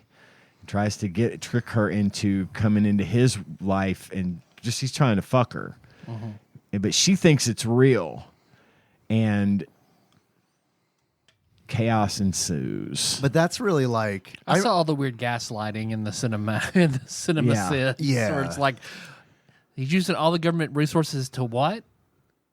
And to trick her into what? Yeah, man. And, Yeah. and, like talking about using those government resources, like there's a line in the movie where like Tom Arnold's character is like, "You can't do this. A misuse of funds. We got no like reason to do this." And I was like, wait a few years for the Patriot Act. This will all be 100% He legal. literally said that when we were watching it last night. Yeah. Dave and I watched this together last night, and he's trying to get a tap put on his wife's phone because he finds out that she's having an affair, and then he's like, "That's what are you talking about? That's misappropriation of government resources. That's a felony, pal." He slams him up against the wall and says, "We do it 100 times a day. Get it done." It's good shit. It's directed by James Cameron. If you didn't know this already, it is an amazing film with. It's exceptionally well written, well acted. And the action sequences are second to none. I mean, this movie has it all. So, And it's 100, and it's Like, it's- funny. It is a funny movie. It's Funny. really, really good. I 100% recommend you and Melissa sit down and watch it ASAP. Well, I asked her to watch it. She's like, I just watched it like the other day. I was like, Oh, what? okay. She's So like, she yeah, at the knows. hospital. It was playing whenever I Yep. was in the room. So. It's just on all the time somewhere. It's easy to get. But in true Ian fashion, I have a goodie bag for this movie that I'd like to read if you guys have a moment. Let's do it up. So, True Lies. This is your Wizen Hosts True Lies goodie bag. This 1994, and I'm going to read stuff here because I can't remember anything. This 1994 spy/action film starring Arnold Schwarzenegger and Jamie Lee Curtis and Tom Arnold, may contain one or more of the following. 1. Flying Doberman pincher head smack. Oh, man. Can we pause it for just a second? I'm so sorry. No, but holy shit, man. It's right at the beginning. I laughed so hard. Like in the beginning of the movie where like Arnold Schwarzenegger's character Harry infiltrates the chateau and like these guard dogs come running up, 2 Doberman pinchers come running up together, and then it does this weird cut to Arnold Schwarzenegger like chest up slamming 2 rubber dogs together. And then it cuts back to dogs going and shaking their heads like cartoon characters, and it got the fucking biggest laugh out of me. Oh, it was so good. Oh It's my so funny. God. I'm so glad you put that in the goodie bag. Holy shit, man. All right. Man, I want to watch it. I love it, man. They're just the rubberest ass dogs you've ever fucking seen, man. It really was. Fuck. All right. Well, that was the first item on the list. I'm loving it. Here we go. I'm loving it. The list continues. God damn. 7 gunman skiers. 1 pack of Lucky Strike cigarettes with a hidden camera inside. 1 Tom Arnold skeleton. Fucking forgot. 1 discount Nick Fury. Yeah. 1 Tia Carrera, not fake bass playing in a cover band for public access television in her boyfriend's basement in Aurora, Illinois. 3 Tia Carrera face slaps. 2 Tia Carrera champagne bottle smacks to the head. 1 clearly soundproof mall restroom. 1 Oh, I can't wait to talk about this in the game. yeah. I can't either. Me either. I can't either. He shoots a fucking Krinkov in full auto in the bathroom, and nobody notices. Shoppers just keep. Shoppers gonna shop, John. Loud ass. It's a commentary on the consumerist Yeah. nature Oh yeah, of the okay. 1990s. I got you. All right, the list continues. 1 extremely polite Harry Tasker / Arnold Schwarzenegger. 1 building jumping motorcycle terrorist. 1 non-building jumping horse. 1 non-building jumping horse shaming. 2 Tom Arnold wall slams. 1 staring old woman bystander. This is a woman who was in the background of one of the scenes in the street that was not supposed to. She was just staring at the camera crew the whole time. This was in the trivia of the movie, but she's just back there. You see her just clear as day, just standing behind Tom Arnold and Arnold Schwarzenegger, just staring. And they were like, well, I guess we're just going to leave it in. If I saw Tom Arnold and Arnold Schwarzenegger just like standing out on the street, I'd probably be staring at This him woman too, clearly had no fucking clue what was going on. She was literally just like, what the fuck? She could have been patient zero. This could have turned into a zombie movie. Because it's like, what's that woman? Oh, fuck. Oh, God. She's It would have Tom been Arnold. It would have been terrible. It would have been actually really scary. Next on the list, this is a long list, y'all. It's all right. I love it. Next on the list, 1 extremely durable one-way mirror. 3 Bill Paxton pants pisses. 3. Yeah. Oh, wow. 1 Jamie Lee Curtis as one of Robert Palmer's dancers. Yes. 1 Jamie Lee Curtis removing her Robert Palmer dancer dress and sexy dancing in her underwear. I cannot stress enough how important it is, listener, that you stop this podcast right now and find the scene of Jamie Lee Curtis dancing in True Lies and watch it repeatedly. It's the most famous scene. It really is. Look, 14-year-old John went to see this movie in the theater, and if there is one thing that stuck with him, it was that fucking scene. Dave and I were talking. This was peak Jamie Lee Curtis. Oh, This yeah. was absolutely one of the sexiest things I've ever seen. I was curious how much she worked on her body for that scene. It was a lot. It had to be. Worked hard. She was fit as fuck. Yeah, it was just a beautiful, beautiful woman, and a great scene. And she does such a good job because she's like playing a role. Right. She's playing the role Like of she's like the bored housewife, but she's like having to do this. Right. Yes. And like she really like gets into it. Yeah. You know, it's she really does. Almost fantastic immediately. scene. The tape player. Yeah. The talk boy before. Yes. Man, talk boy. I would love to talk about that more. We will probably get to that. But the next thing on the list is in relation to this.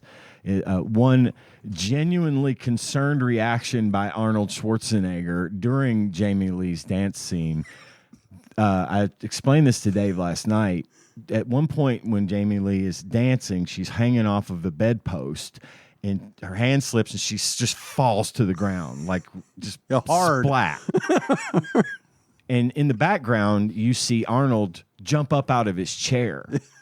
That was a genuine reaction by Arnold Schwarzenegger because Jamie Lee and James Cameron planned that and didn't tell Arnold.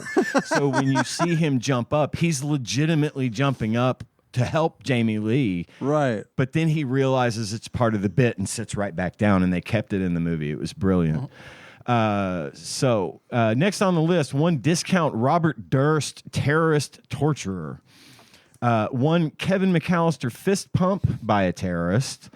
Hand dryer kata, urinal kata, Jamie Lee Curtis right cross kata, Uzi kata, staircase Uzi kata, champagne bottle kata, Maverick missile fired into a bridge kata, Omega sector kata, limousine kata, Harrier jet tail fin to the nuts kata, and last but not least, missile wedgie kata.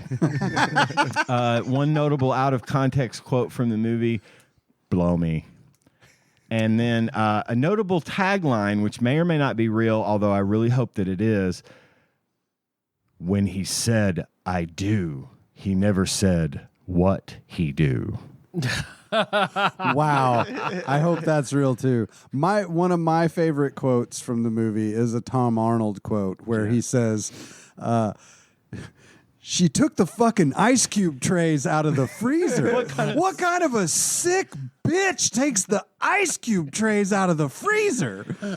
So that, my friends, is the True Lies goodie bag. Quantities are limited, so act fast and claim that goodie bag from your favorite streaming service today. 4 stars. Wiz and Say says check it out. And I'm sorry, I didn't this fucking movie. Prelude that enough because he says she took everything, man. I mean, she took the goddamn ice cube trays out of the freezer. Tom, this movie doesn't work without Tom Arnold. I mean, it's a great movie. It works, but it's a different movie without Tom. Yeah, because like this movie is like, I know you said it's like a spy action movie, which it definitely is. But it's a spy action rom-com. Like, I mean, absolutely. It's got a whole bunch of stuff, and I feel like James Cameron's really, really good at this, where he's kind of making he's making a movie that a lot of people can watch and enjoy. And I feel like True Lies is like that to a T. It's got action. It has a lot of action, but it's cut with a lot of comedy. And the action is good action too. It's action that you can follow. Yeah, it's not like it's not super choppy. It's not fucking, like a modern action movie. Right, exactly. Like Bad Boys 2, where like you don't even know what the fuck is happening. You're not struggling to you're not struggling to keep up with the action. It's like you're aware of what is happening and it's being presented at the same time in an entertaining way. Like, and that whole scene in the movie where Harry is escaping from the chateau. You mentioned this in the goodie bag where they got guys on fucking snowmobiles and skis. It's very James Bond. Yeah. There's literally a James Bond movie, 2 James Bond movies where that shit happens. So he's obviously and Die Hard 2. And Die Hard 2 where he's just obviously pulling from that kind of moment for this scene in the movie, and it really, I think it worked. And absolutely it did. I don't know. I saw True Lies when I was a kid. I saw it maybe not right when it came out because I didn't see it in the theater, but I remember maybe my parents rented it or it was on HBO or something like that. Because I remember them talking about the Jamie Lee Curtis dance scene. I remember a lot of people talking about the Jamie Lee Curtis dance scene, and I remember it being on late night. I don't know if they would be talk shows, but like like the magazine shit, the news magazine shows or whatever. Yeah, I remember like hearing. Yeah, I remember hearing about it on like stuff like that. Current too. affair, right? Entertainment Tonight type stuff. Yeah, but man, I was really surprised how much I enjoyed the movie rewatching it. I saw it as a kid and I remember liking it, but I guess I just kind of pushed it back. Yeah. It's like, okay, I don't really want to go back there and spoil something that I used to like, but I was really surprised with it. I felt like we had a good time, and what I really liked watching it with you, Dave, was when a scene would start up and you'd be like, "Oh my God, I forgot about that." That happened like 4 times. It happened a lot, but it was really cool for you to say that and then be taken back into that moment. Yeah, the missile wedgie was one where it's like, "Oh, I forgot about that." That would be me, because it's probably been like 10 years since I watched that movie, but I watched it so many times. It was one of the movies that like my dad bought on VHS. So like I had it, so I watched it a lot. Yeah. My dad liked that movie so much that he bought, remember Suncoast? Oh Yeah. my God, yes. Yeah. I bought He bought so many us- Cowboy Bebop VHS. There was I bought Dragon Ball Z VHS. I bought Star Uncut.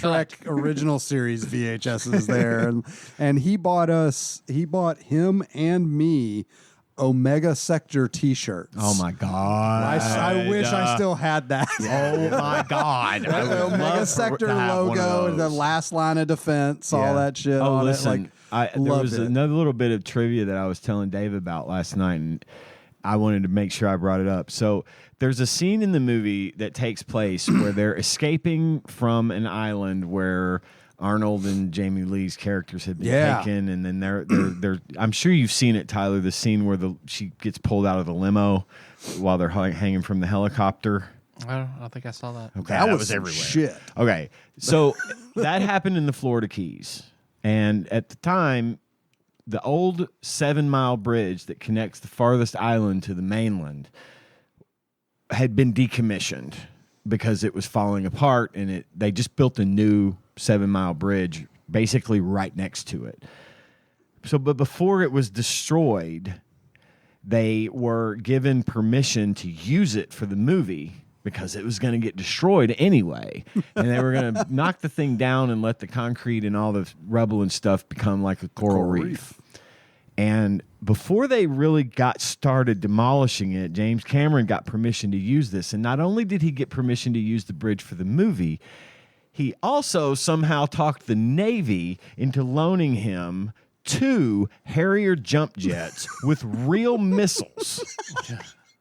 Okay, Some James Cameron shit. Like, so who else in could fucking manage in the movie, this? at one point, the Harrier jets are the terrorists are driving over this bridge, and the Harrier fires a missile and blows parts of the bridge up, and the vans go flying. It's an awesome scene. When I saw the shot, I literally said, "How did they get that shot?" And I said, That's what with missiles. Trivia. With real it's fucking real. missiles. And I was like, so anyway, when I watched this recently with Tanya, and she loves to go through the trivia of movies, and she picked out one that stuck with me. So the new current in use 7 Mile bridge at the time was active. People were using it.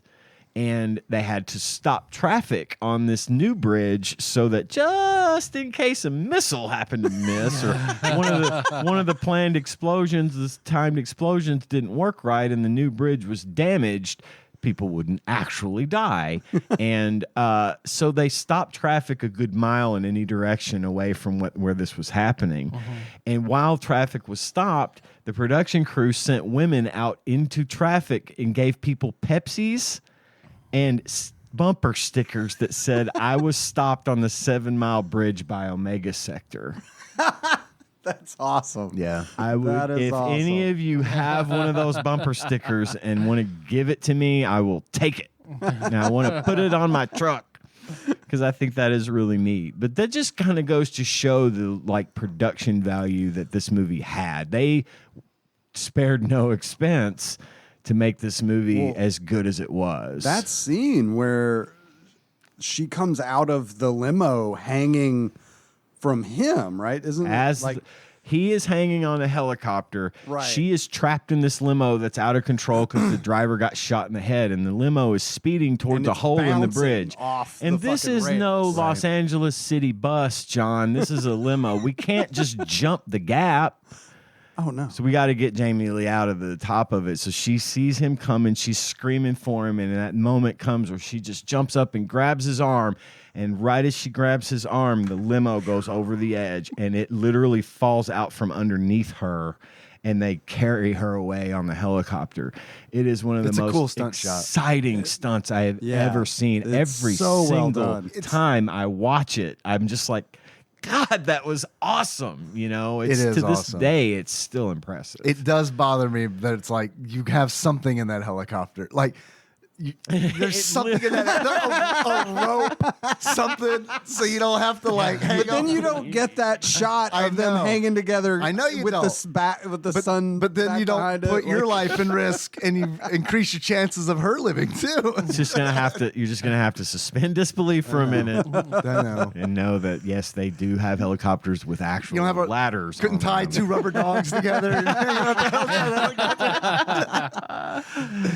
I also love the scene. I think it's kind of at the beginning of the movie where they're sort of establishing Harry and I can never remember Tom Arnold's character's name. Tom Arnold. Tom Arnold. I don't know. I don't But like they're remember. sort of Arnold, establishing everything he their does. relationship as like their partners, and they're like chasing after one of these terrorists, and he stops and fucking starts spraying a fucking Uzi or some shit at them in general. light And Tom post? Arnold, who is a rotund fellow, Yeah. takes cover behind a light pole that's about a quarter of his actual yes. width. And the bullets, you could see them hitting the light pole, but they don't hit him. And he like when he turns and runs away, Tom Arnold just stops for a second, like feels all Pats around him to himself make down. sure he hasn't been shot. And then he kisses his Cinema hand. Sins gave a lot Yeah, of he sins for that. kisses the, He the light kisses his pole. hand and then gives the kiss to the light pole because it saved his life. And he taps his nuts. Yeah, oh yeah, he Oh my reaches God. for his nuts. Yeah, His character's name in the movie is Gib. Gib. And that's it. Yeah. That's- I never There's would've- no I last couldn't name. have I told wouldn't you have that. either. Yeah. As many times as I've seen this, I didn't know that either.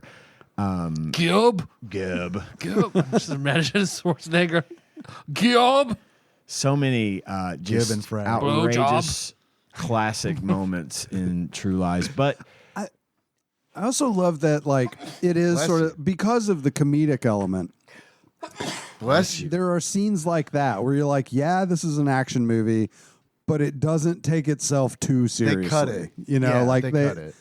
Yeah, It they do does. such a good job of And, that. and like, yeah, absolutely. There are enough. I would not like.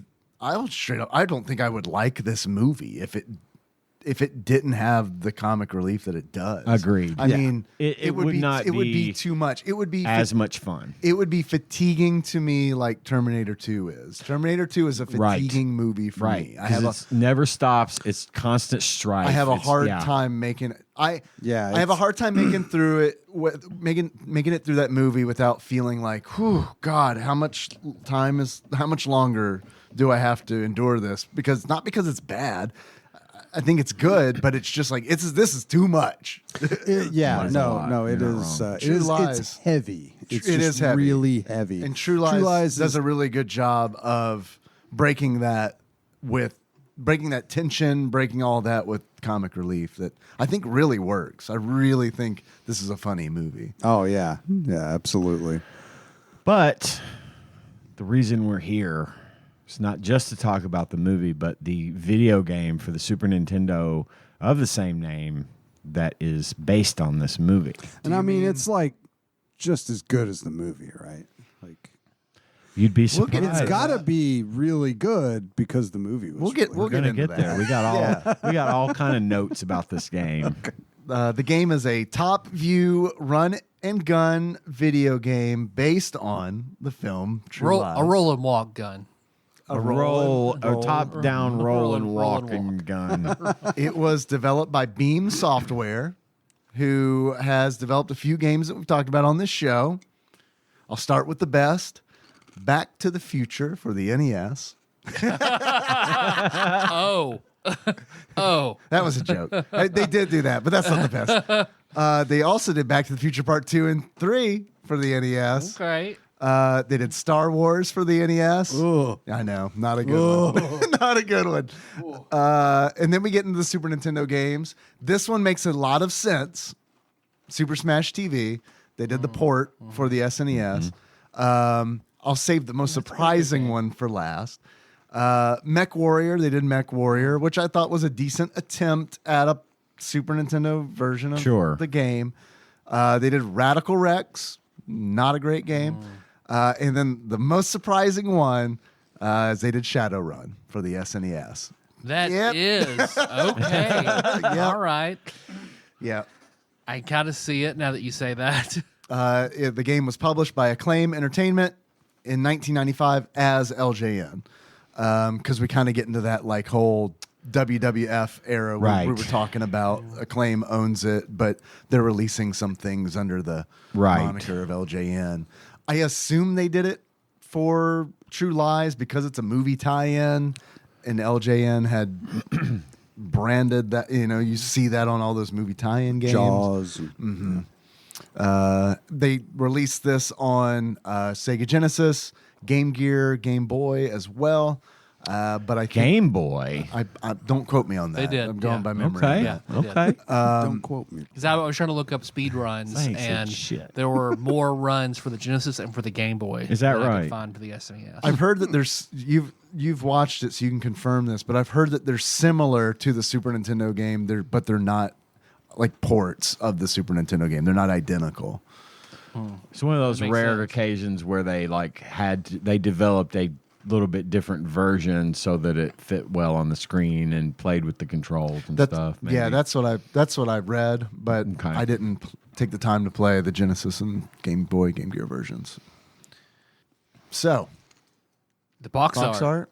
Box art. It's pretty straightforward. Big picture of Arnold. Looking a little not Looking Arnold. a little not Arnold. Like he's slimmed down. They or like it's something. well. I think the designer probably Squished him? squished the picture so he could get more on the other side of the box. I need to look at the poster because I didn't think to do that. When I looked at the box art, I immediately thought, are they trying to make him more like James Bondish? Are they trying to like make him Absolutely. less Make like it svelte. yeah. Yeah. I mean, to me, he that's he it. doesn't look like a It's like Chunkosaurus. Anakin Skywalker. He so- does. That's his sand moment. Man, if only, man. If Killed only. them all. Fuck, man, I would watch the shit out of Arnold Schwarzenegger playing Anakin Skywalker. Like, look, AI, get on this shit. Two great axe lightsabers. God. Redo the whole fucking As movie. Conan. Yeah. That's his Jedi getup. Is his fucking Conan. And then I want to costume. see Tom Arnold as hate Obi-Wan. sand. Harry, Oh, hello there. I'm tired of being in the hut. I'm tired of being in the sand hut. I've been in this hut for 15 years. I've been in this hut for 15 years, Harry. It was all right. I mean, the box art gets across the message It's that true- it's a this True is Lies game. the game based on the movie True If Lies. I knew nothing, I would look at this box art and be like, "Oh, that's the hottest of garbage." It, What do you mean it if is- you it knew is nothing? not. Movie game, LJN, Oh, just looking at the box Right, art, right. and not knowing that this is the exception to the rule. I would think, "Oh my god!" Which I am very glad you said, Tyler, because right out of the gate, I'm just going to say it. I liked the fuck out of this game. I really enjoyed it. I thought it was very good. I have thoughts on that. I bet you do. We'll get to it. Or unless you want to do it right now. Well, no. When we get to good things, bad things, we'll probably get into that a little more. I'm good with that. I'm good to wait on it. Yeah. What about a movie or celebrity that would sum up your experience with this game? Well, aside from True Lies and Arnold Schwarzenegger, I did have a movie. Jingle All the Way is what I picked. And the reason I picked this movie is because A, Arnold's in it, and B, he plays a very similar character in the sense that he is like this super busy absentee father that's never home, and the kids always being neglected and the wife's being neglected.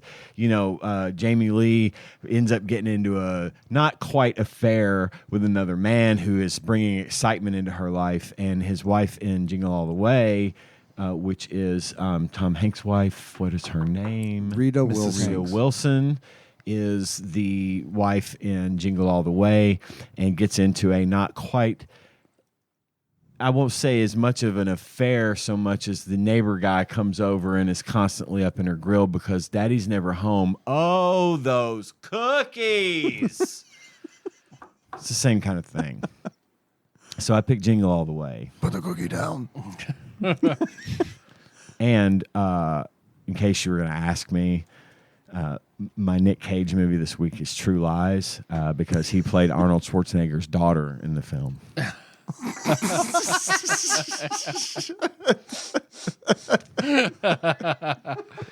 Yeah, I see it. Wow. well done. What you, Dave? I chose Twins Okay.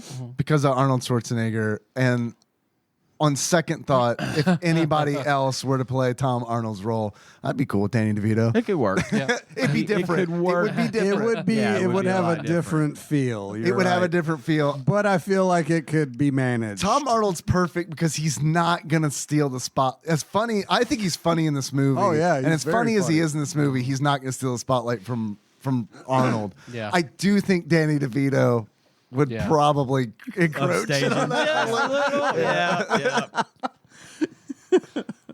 I picked the 2004 vehicle, Tom Cruise and Jamie Foxx in Collateral.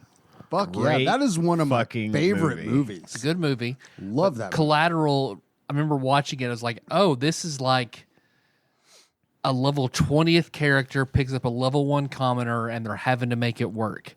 Because Tom Cruise is like super elite, mega assassin. What? Tom with- Cruise in a movie? I know, being super really? elite? That's weird. What? Huh. I like it though because Tom Cruise very 'Cause he is rarely elite. he very I'm just he waiting on John very to go. rarely Ask L. Ron Hubbard. He is elite. he very rarely plays a bad guy. Like Collateral is one of the only movies I can think of where he's the heavy. He is not a good dude, and he's doing bad shit. Jamie Lee Foxx is like trying Jamie Lee to Foxx, huh? Jamie Lee Foxx. Is that a Wheel of Fortune puzzle? Jamie Foxx is trying to get Jamie Lee him. Foxx and Tom Arnold Schwarzenegger. There you go. Give me a couple more beers and that would have happened, I guarantee you. I love that movie. And one of the reasons I love that movie so much is because it's a Michael Mann movie, which Michael Mann did like Heat and a bunch of other 90s action movies. And he was always super realistic with the gunplay. Like He did all Miami of, Vice as well. Yes, yeah. The show. Yeah, fucking great theme song. But one of the things I love in that movie is that Jamie Foxx's character is a fucking cab driver. He don't know shit. He's a level 1 commoner. He is. He's a level 1 commoner. He don't know shit about guns. He's like, he's just a fucking cab driver. And at one point, he wrecks the fucking car. Tom Cruise's character is knocked out for a little bit, but his gun flies out of the car.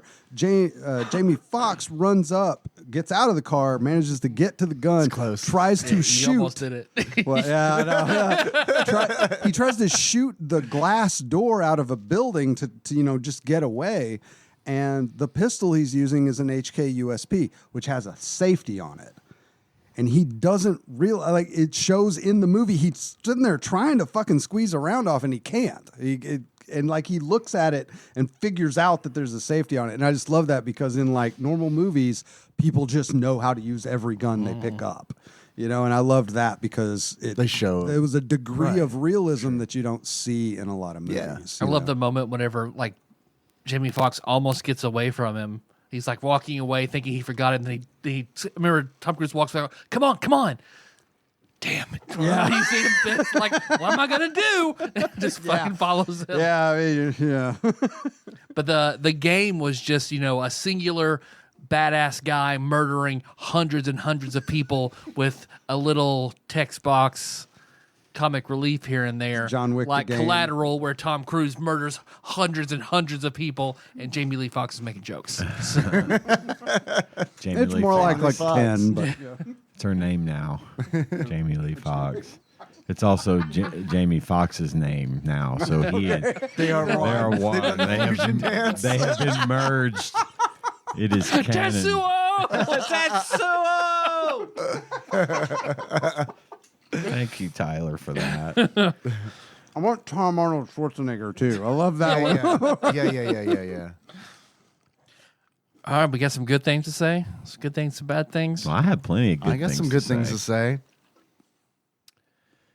I thought the graphics and sound were great. I had no problem with those. I thought the interface was slick, well proportioned, comfortable, and easy to use. I thought that down at the bottom, you have your weapons that you can get, and you can cycle through those very easily. You've got Tom Arnold coming in to talk to you and give you objectives in your mission, and it uses an actual picture of Tom Arnold. Nice. The little cutscenes. Thank God. Finally, we got him. I know, right? But he looks like Griffin McElroy for whatever reason. Every time he'd pop up, I'd be like, Griffin McElroy. Oh, Tom Arnold. Okay. That's good. That's really good. All right. Is he ever comedic when he's giving you the? Yes. Okay, Yes. good. Yeah, And that's fucking of course, it's all fantastic. text based, obviously, but yes, Yeah, it's but- funny stuff that comes out there because they keep that consistent. Which is really nice. It is really nice. That is a nice touch they didn't have to do. But I think one of the things I'm going to say about this game is that they really tried very hard to keep the feeling of the movie going. I agree with in that. this game, Yes. and that to do that they That's needed important. Tom Arnold's image and his wit. Yeah. Then the scenes between different levels were actual shots and scenes from the movie. You don't see nice. that in a lot of Never licensed fucking games, see. like Terminator 2. Exactly. And these were real shots from the movie. You could tell they spared no expense here to make sure that this experience was as close to the movie as they could conceivably get on the Super Nintendo, Right. while still making it a fun game.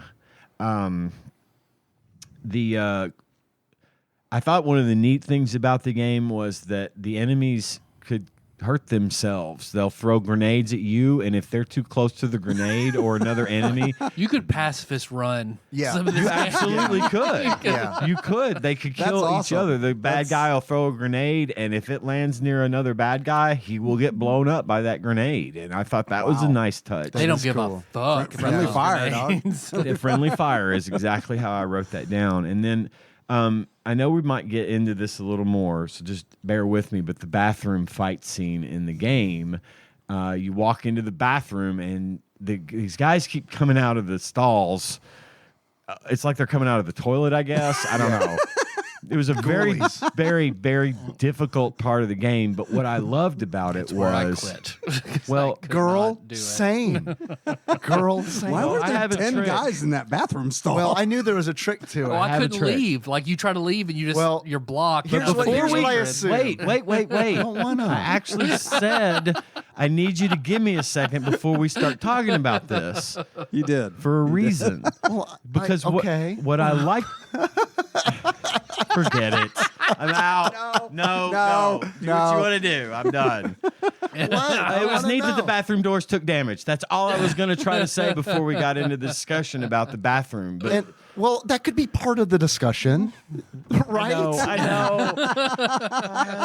know. I'm not saying I didn't want to know that. I'm just saying it could be part of the discussion. And I feel like If I didn't. anyone is listening, could you just come kill me? I'll give you my address. Just DM me on Discord, bit.ly/TADPOG Discord. I'll tell you my address. You don't Just- want to do just that. Come get me. Just look for the robot out in the yard. It's 2 houses over. the Johnny 5. Well, Go ahead. Just fine. It's fine. Let's leave it out. Let's go. So the doors, I didn't get past this level, but I got pretty upset because I noticed the doors taking damage, and I was like, if to stop these dudes from coming out of the toilets, I need to destroy these stall doors. Is that what you need to do? I don't know. Because fuck that. No. See, I think the trick was, here's what I ended up having to do. Because I wanted to see as much of this game as possible. I put in the code for invincibility. Okay. So I could keep playing. Sure.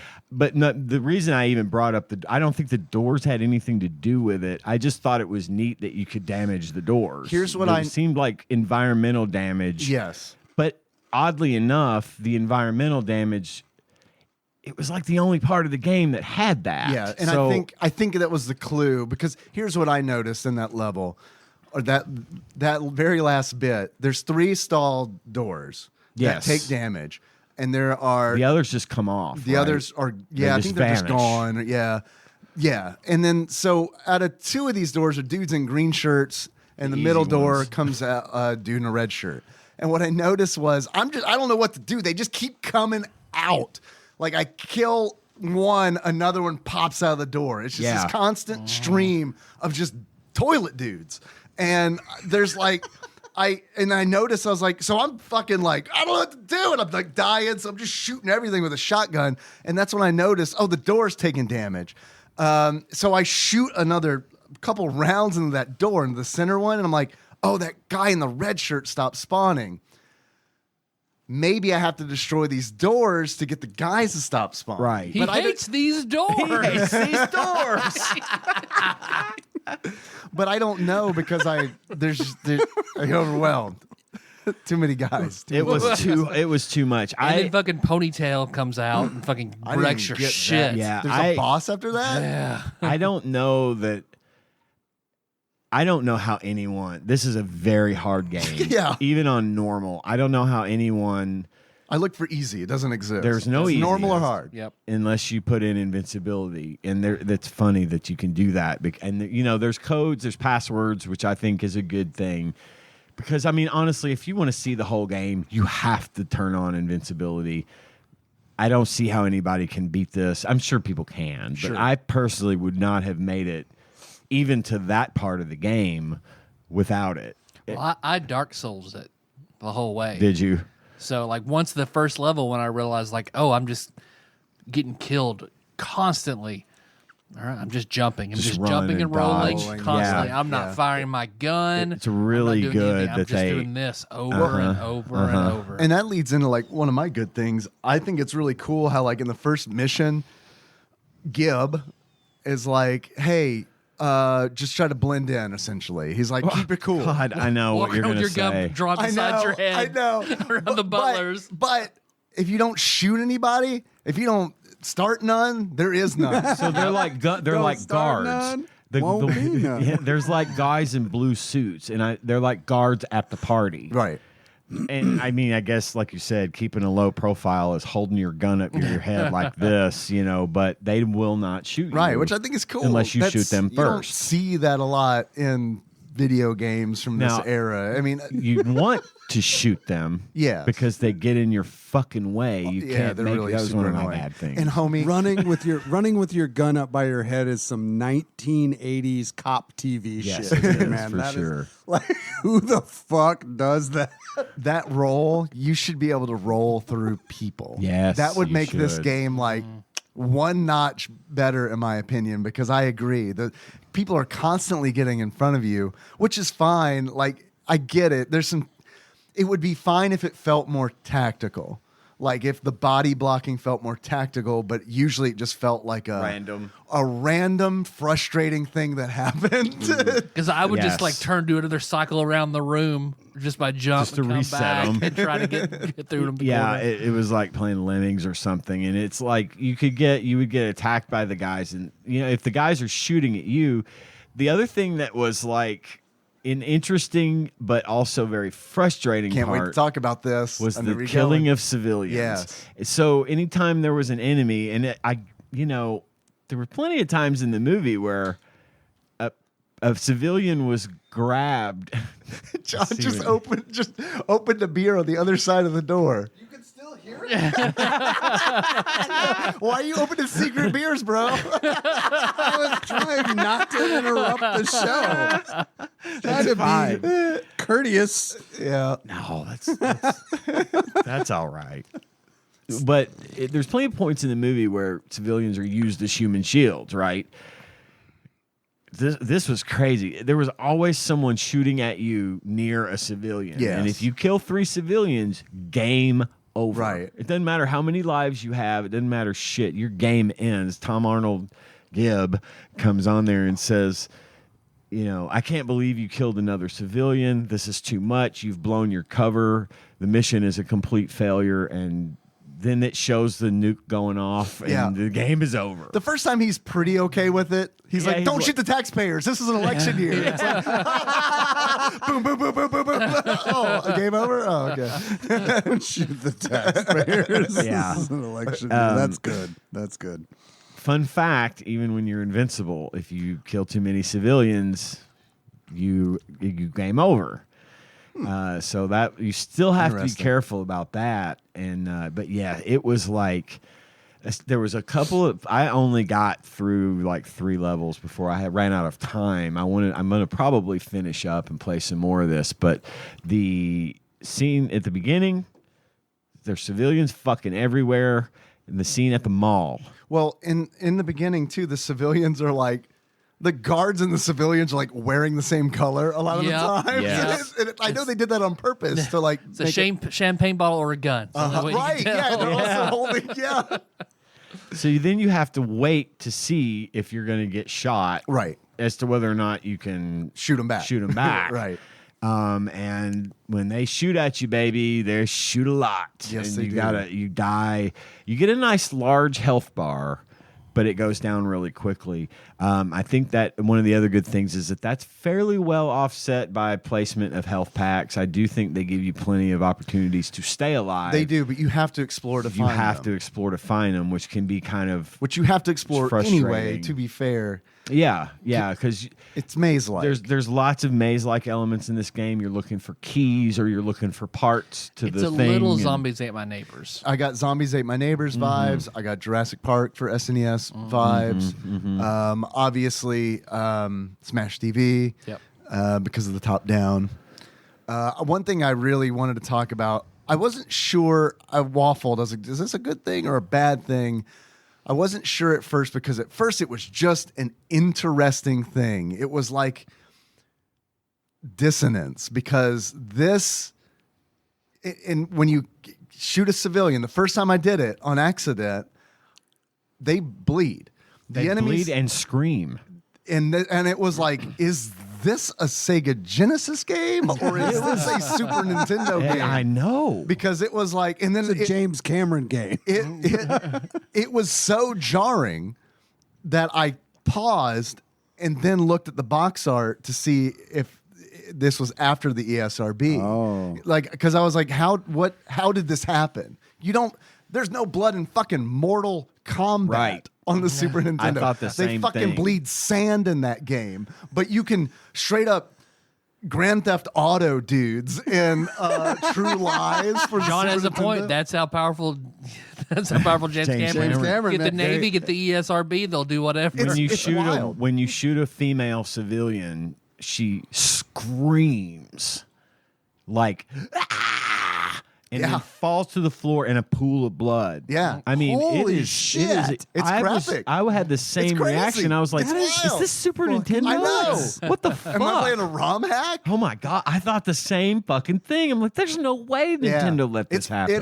It is wild. It really is. Like, I have a hard time naming you a Super Nintendo video game that has blood in it. Yeah. I don't think there's blood in Primal Rage. I mean, all these fighting games. Nothing like in Shaq Fu, nothing. There's not even a butt crack in they edited out the butt crack. Another World. Another World, thank you. Yeah, man. It blew my hair back. I mean, I was like, what the fuck is this? I don't have a problem with it. It was just so unexpected. It was so unexpected. What are you? And jarring.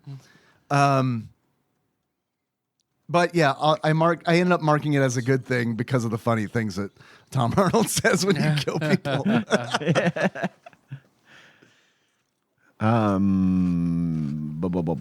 What other good things did y'all have? I thought the game, not only through Tom Arnold's quips, kept with the humor of the movie. I thought that the names of the stores in the mall were absolutely Oh my God. I took ridiculous. screenshots of these just to go back and look at them again and Here are laugh. my favorites. Yeah, please do. Oh, I cannot wait. So in the mall, there are these stores, as you find in a mall. Here are the names of some of them. Rat in a Dish. Harry's Cheese Emporium. Harry's Aerosol Cheese Emporium. Aerosol. Earl's House of Twine. Uncle Furry's. Wig out. Called it wig out. 2 G's. With 2 G's. Slapheads. I love it. I love that. It made me chuckle. No, I I'm liked it a they lot. Put these little things in here It's- to keep you laughing. It's just so like in the stupid, but movie. it's great. Yeah. I mean, no, it's it really is. Yeah, it's great. It was one of those where it's like, I wonder what the next store is called. Yeah, you kind of like looking to see if they didn't reuse anything. Everything was named. So there was like the Hat Gap or the There was a Humor Gap. Humor Yeah. Gap. Thank you. Humor Gap. Yeah. Hat I want to Gap. see the ROM hack where they changed the store names to like the names of the business next to Bob's Burgers that changes at the beginning of each show. Oh man. I wish you could move and shoot at the same time. We have to stop, and you get the eight-way directions. Oh, yeah. But to be able to like move and shoot and strafe would have been nice, as opposed to stop, move, and you shoot. Of course, you don't shoot in front of you; you shoot off to the side slightly, and you have to play the angles a lot. The angles Yes. were tough. To you could be standing literally right next to an enemy and firing You'll shoot around 'em. and it'll go around them because you got there's a hit box. It's really narrow on all of the enemies. It did. I agree. I think it felt awkward. It's interesting because it makes the most sense that you're shooting from the right side because you're holding the So gun. they're shooting Weaver stance. Yeah, they're not versus- shooting. Yeah, no, it's Isosceles. just on the side. Yeah, that was problematic. There was one you could actually lock your firing position. Yeah. By holding one of the buttons, and you could move and shoot while you were doing that. I think. Yeah, as you're strafing. But only Oh, if, see, I didn't only in know that that, one yeah. direction. I was just Right, stopping, yeah, okay. turning around. That's running mostly back. what I did. That's mostly too. what I did too. Because as much as I think the controls were fine, Yeah. and they'd really go out of their way. You can like customize the controls, and by that I mean you can. Don't get too impressed. You can choose between 4 pre-made controller layouts. Okay. It's not exactly what I want because I want to be able to switch through weapons with L and R. You know what I can. mean? You Can can you do really? Uh-huh. I didn't realize that. That would have been Yeah. a huge help to me. So you don't have to take your thumb off of the fire button or whatever. Right, Yeah. to switch it. No, you could or do that. even like select or something. I didn't realize that you could. And but- I played on the Steam Deck, and the stick actually worked really well for this game I because know. of the directional shooting. Normally, Yeah. I would just use the D-pad, but I Yeah. actually used the stick, and that helped. the stick was quite a a lot bit. better. I did the same. It felt more like Ikari Warriors. You remember that, where Yeah. you would turn the dial to shoot? It kind of felt like that, so it helped a little bit. Yeah. It was still hard to hit enemies, and the range Yeah. of your weapons was obviously shorter for shotgun, pistol. Okay. Uzi was farther. There's grenades. One of the other things I was going to say was neat is you could like actually throw a grenade over a wall Yeah. and hit an enemy. So like you didn't have this like invisible barrier that goes up into space. If there was an enemy on the other side of a wall or a You fence, said it was top down. It is Yes. top down. So if it's not like a wall, like if Right, you're in a right. like there's You're in a building. there's like a hedge maze kind of thing. You could throw Yeah. grenades over the fences so it in the hedge implies maze. that you're lobbing them. It implies that you're getting some height yes, on that. and it gets bigger and then smaller, but you could throw it over stuff. Which And I they don't thought was explode neat. immediately either. Yeah, there's a There's a timer. timer There on is, it. yeah. Yeah. Okay. It's like That's a good. 9-second timer. Holy shit. Yeah. It would Let's be see, nice if you that's could throwing cook up. it. Well, You could cook it. Could you really? If you held down the button, God, man. it would cook, and then you could let it go. That's awesome. I wish I would have known that too. I guess I just assumed that You just That- toss. that you just toss Yeah, it, no, yeah. you can cook them.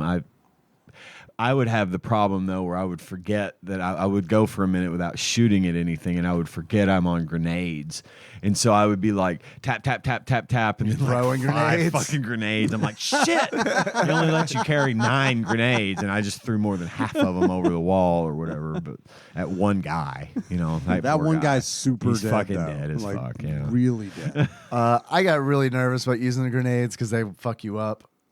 So I didn't use them. Yeah, they a could lot. hurt you for sure. I never got any. Really? I mean, basically because I would just roll to the exit as fast as I Speed could. run in. Yep. Yeah. I threw a real grenade once, and it was like one of the scariest things Yeah, I've I ever bet. fucking done in my life. I wouldn't do that unless I had to, like, I threw 2, actually. They Do make it. you throw 2. yeah. I felt like there were too many enemies.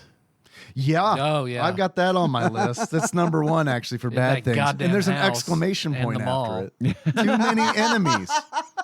And this is where I get into. I did have some more good things, but since we're on this topic, earlier when you said you thought this was a good game, and I said I want to talk about that. It's because I also think that this is a good game, but the longer I played it, the less I liked it. I really, really liked this game the first hour. Yeah. Like Yeah. I was like, this is fucking fun. It looks good. The controls are a little it takes a little to get used to, but I mean it's fine. It felt refreshing. I would have assumed that this would have been a platformer. I would have assumed this was like some kind of Terminator style game where you just walk from left to right and shoot people. Right. So this was neat. This was like, okay, cool. They're doing something different. Had a lot more dimension. It did. And I could tell that they were really trying to stay true to the movie. And sure. I thought that goes a long way too. Yeah, it really did. But and I think it's because of so many enemies,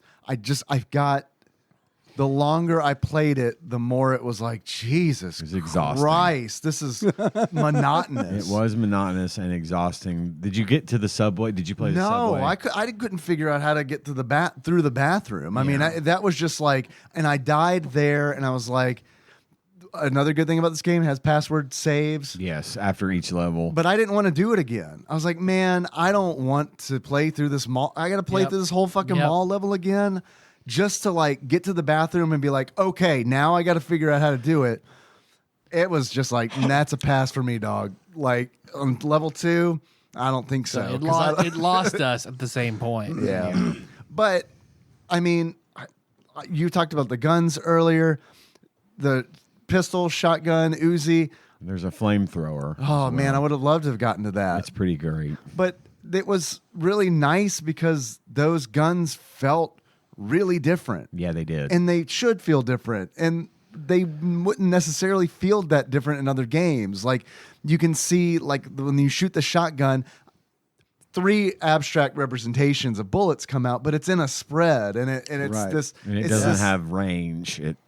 right. It's falls this, off real quick. Yeah, it's this sense where it's like they thought about the guns they were putting in the game. They didn't just put a bunch of guns that look different. They that tried kinda do to the same emulate shit. some physics. Yeah. Well, and one other thing they really did well, I think, is that your pistol, your default pistol, you never run out of ammo. You got a 15-round clip, and there's a time But you have period where infinite he reloads. reloads, and so you can't shoot during reload, but Yeah, it that's brutal. reloads. That is and actually you pretty don't have a impressive. point where It's you cool. run out of ammo. Now, as Tyler has said, you could speed run through this game and never fire a shot except for the spots where you have to shoot things to progress. But it doesn't require you to stop progressing through a level to go have to find fucking ammo. Yeah. You've always got something that you can use as Now, a weapon. does like the Uzi and the shotgun, do they have limited? Those are limited only by what you can pick But up. you're- But if you're out but your of pea everything, shooter for less. you've got a pistol. You've always got your pistol, Okay. which I thought was really good because I've had more than a few games where once you run out of ammo, you're done until you find more ammo, and then that becomes the focus, which Right. takes you out of the experience. So, absolutely. I do wish there was a melee. oh God, I do wish you could too. just hit somebody because there were so many times where it's like I'm trying to hit somebody. If I don't have the shotgun, shotgun's great, obviously up close. But if I'm using my pistol and trying to like hit a random guy who's just scrambling, And they move I was just like, I real wish I fast. could just punch this motherfucker because like, Yep. Yeah, and you're Arnold Schwarzenegger. It's gonna fucking hurt when you punch him. Right. And Yeah. I mean, Exactly. Even if it Harry was like Tasker knock hits back and hard. stun Shit. and then shoot. if your roll could have been used as a stun or as That would have been- that would have been yeah. perfect. That would have been nice. But it's great. The roll is great for dodging the bullet storm yeah, that's because you're constantly coming at invincible you. while you're rolling. Yeah, you're invincible while you're Oh, rolling, okay. and it does cover quite a bit of distance. You're vulnerable when you stand up. So there's like There's a little reload time, you're right. yeah, but that would have been nice to have been able to use as a hit, as a stun. that would have been nice. Just So you could freeze somebody and then unload on them while they're standing still. Because sometimes those enemies would just move like little fucking mice. I mean, they were just like, "Bah, bah, bah, bah, bah, bah," and you couldn't even turn fast enough. So you got to like anticipate the box that he's walking in, Right. to possibly shoot him. And even shooting them doesn't stop them from moving. So wow. it can be that should. was really It should agree. stop them from moving. and that would make a difference. Like that Yeah. would that alone, I think, would make the difference for me. Where it's like I would feel like I don't need a melee. It would still be nice. Yeah. But I mean, yeah, if I shoot a guy and he's still alive, but it like even if it like hinders his movement a little Just bit, something. Because you talking Ian saying they move like mice is the goddamn fucking truth. It's because they're like just scrambling around. It's Oh, like God. that old like football game, you know, or like vibrates, but it's like at 50 times the speed kind of deal. Where it's just like, what are these fuckers doing, man? fed them all a bunch of coke before they went out There's into no the like field. rhyme or reason about their like where they're going. Yeah, It's the just sorta AI is random. questionable. Yeah, It really is, except they're really good at aim. they're good Yes. shots. You. Yeah. They can hit you. And then I also added to my bad things list that I was really hoping that there would be a level where you ride a horse. I know, and right? chase I the was guy gonna on jump the off a motorcycle. building. Yeah, Because I went to the instruction manual and I didn't see horse There controls. was no so horse I, control. I saw Harrier jet controls. I wish. See, that's why I want to Oh, keep playing okay. it, because I ran out. I literally was playing it too late. I ran out of time. Even Invincible, I had challenges getting through the subway level, which was like playing Frogger. And there were points where you had to like make sure that you got from this little gap to this little gap before the Before the subway train came comes through and destroys you. Even in Invincible mode, the subway can kill you. Why did they put a subway level in it? It's filler because they needed more levels, I think, and so it's like the same reason they made instead of there being a scene where you chase the guy while you're on a horse, Yeah. it's the hedge maze. They just Man, that's a bummer. it is. That's a missed opportunity. Yeah. I think this would have been a fun kind of Mario Run kind of situation. They could have Yeah. even done a little mode 7 here. Where you're just right, they moving could have. side to side and dodging things and shooting, maybe Indiana Jones, Yes. minecart style. Exactly. I think that would have been a fun addition, and it could have utilized some mode 7. I think they would have not had the room to do it, though. This is just a lot of action, a lot of things going on in this game. But I haven't made it past that point, so I don't know what's coming next. Well, I But read about some Harrier jet controls. that That's all sounds I'll say. like fun, I but was going to say, I'm sure there's probably a level where you're on the island and you've got to. so I think get that's her- before that is the subway. And Oh. and I think after Okay. that you go to I don't know, but I actually am gonna get back into this one, Cool. and just run through the levels just to see what else it's got. Yeah. This time it wasn't a matter of me giving up; it was just I ran out of time. I didn't Yeah. have time to play it. So See, don't get me wrong. Like, I understand that, you want a game to be challenging and everything, but like, I always hate it when like the degree of difficulty is the thing that's wrong with the game. Yeah. Like an otherwise really fun, really good, well put together game is just ruined by the fact that they made one particular part just too ridiculously hard. well, I'm not. Yeah. When I play a And it makes me wonder, like what's up with the devs, man? Like, what's up with the people who test this game? Are they just like, I don't know. To me, a lot of times that's how I decide whether I like a game or not.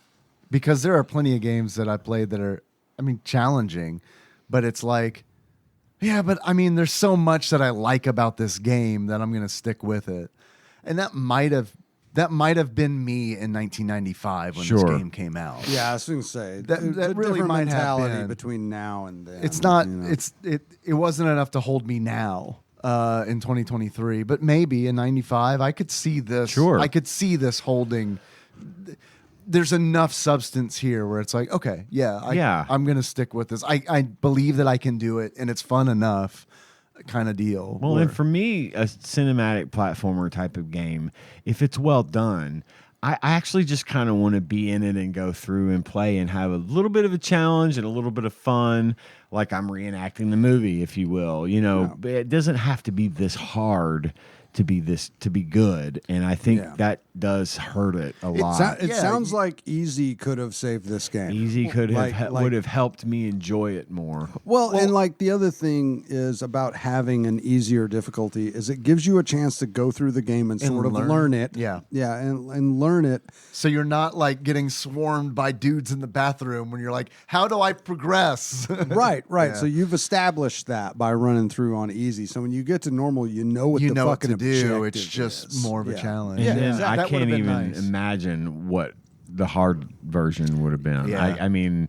this game felt like it was on hard mode. Yeah, at normal, and it kind of sucks in the regard where it's like, very few times in this game did I feel like Harry Tasker. I felt like Gib. like if he was just put out where it's like I gotta like get through all these guys and survive. Like, yes, because Harry is a fucking badass all the time in the movie, and it's like he's practically invincible, which is why that's how I justified playing with invincibility turn on. Because that motherfucker doesn't even really get hurt in that entire movie, so I'm going to turn on invincibility. I'm sorry, he gets hurt emotionally when he thinks his wife. That's true. That's true. He that is his weakness. That is his one weakness. Now, I know this goes back to more the movie than the game, but like the scene on the island, that was the first time I can remember seeing in a movie like a protagonist being like such a badass that he tells the bad guy what he's going to do and then does it, and the bad guy can't do anything about it. You know, I was thinking about using you as a human shield, and then I'm going to pick up that spike over there and throw it into his skull. And then I was thinking about breaking your neck, and then he does that. And then You remember the handcuffs? I picked them. He's like high on truth serum at the time. And his little sodium pentothal quips throughout that movie. Since we're back to the movie for just a minute, John, I'm so glad you're here because I want to talk about a part in the movie. Okay. I want to get your thoughts. I got to remember it. I may not remember it. I need you to myth bust some shit for me. I need to figure this because I don't know how this shit works. But there's a part in the movie where Jamie Lee Curtis drops an Uzi that's firing, and then it spins and hits steps on the way down and kills probably a dozen terrorists. Yeah. Okay. So I'm not. I will be honest with you. I am not intimately familiar with the Uzi platform. Okay. So I can't really speak to this, but I will say this. I know that the Uzi is a fully automatic weapon in that, you know, I'm not with even a hair trigger. It does have a very light trigger, so it would not take a lot of impact to probably set make it off. It fire. But and also because this is like a slinky. And also, if I remember correctly, the Uzi fires from an open bolt. So most guns, the bolt is closed when it fires, and then the bolt is pushed back by the blowback from the blowback from the round. So if I remember correctly, I know the Mac 10. I think the Uzi also fires from an open bolt, which means. And I want to pause for just a second and say that I assumed that it was an Uzi. I don't know. It is absolutely. It's a micro Uzi, if I remember, because it's a little one. Little bitty guy. My cruiser. Yeah. My cruiser. A full size Uzi is like a two-hand it's a bigger weapon. The floozy. The micro Uzi. The micro Uzi. The micro Uzi and the floozy. Yeah. The micro Uzi fires from an open bolt. which gives them a higher rate of fire. So yeah, it would spit out a lot of rounds.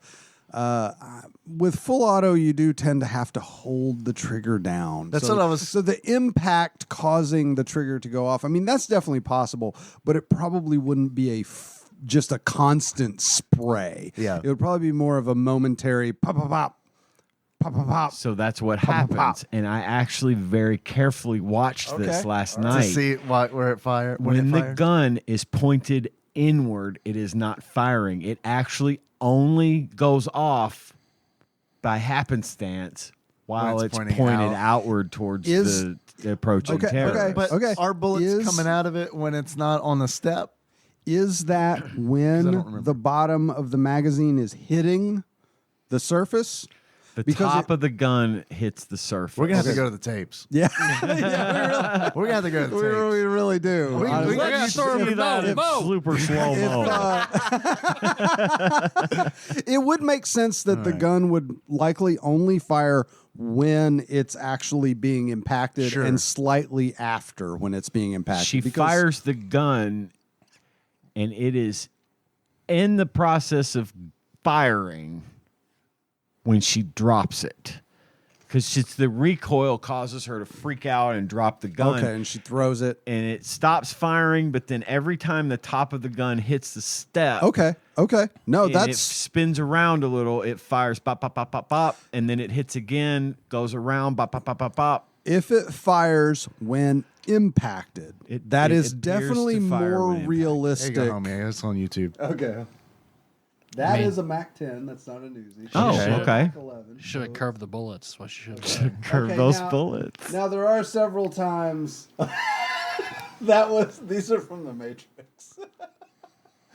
They started out with that. But that's and then Shoe Lies. No, watch. Every time I look at it, it's Shoe Lies. Okay. Cowboy Bebop for a I minute. gotcha. saw Oh yeah, they're showing dudes from other movies get killed by the getting Uzi. killed by the Uzi. Well, I'm sorry.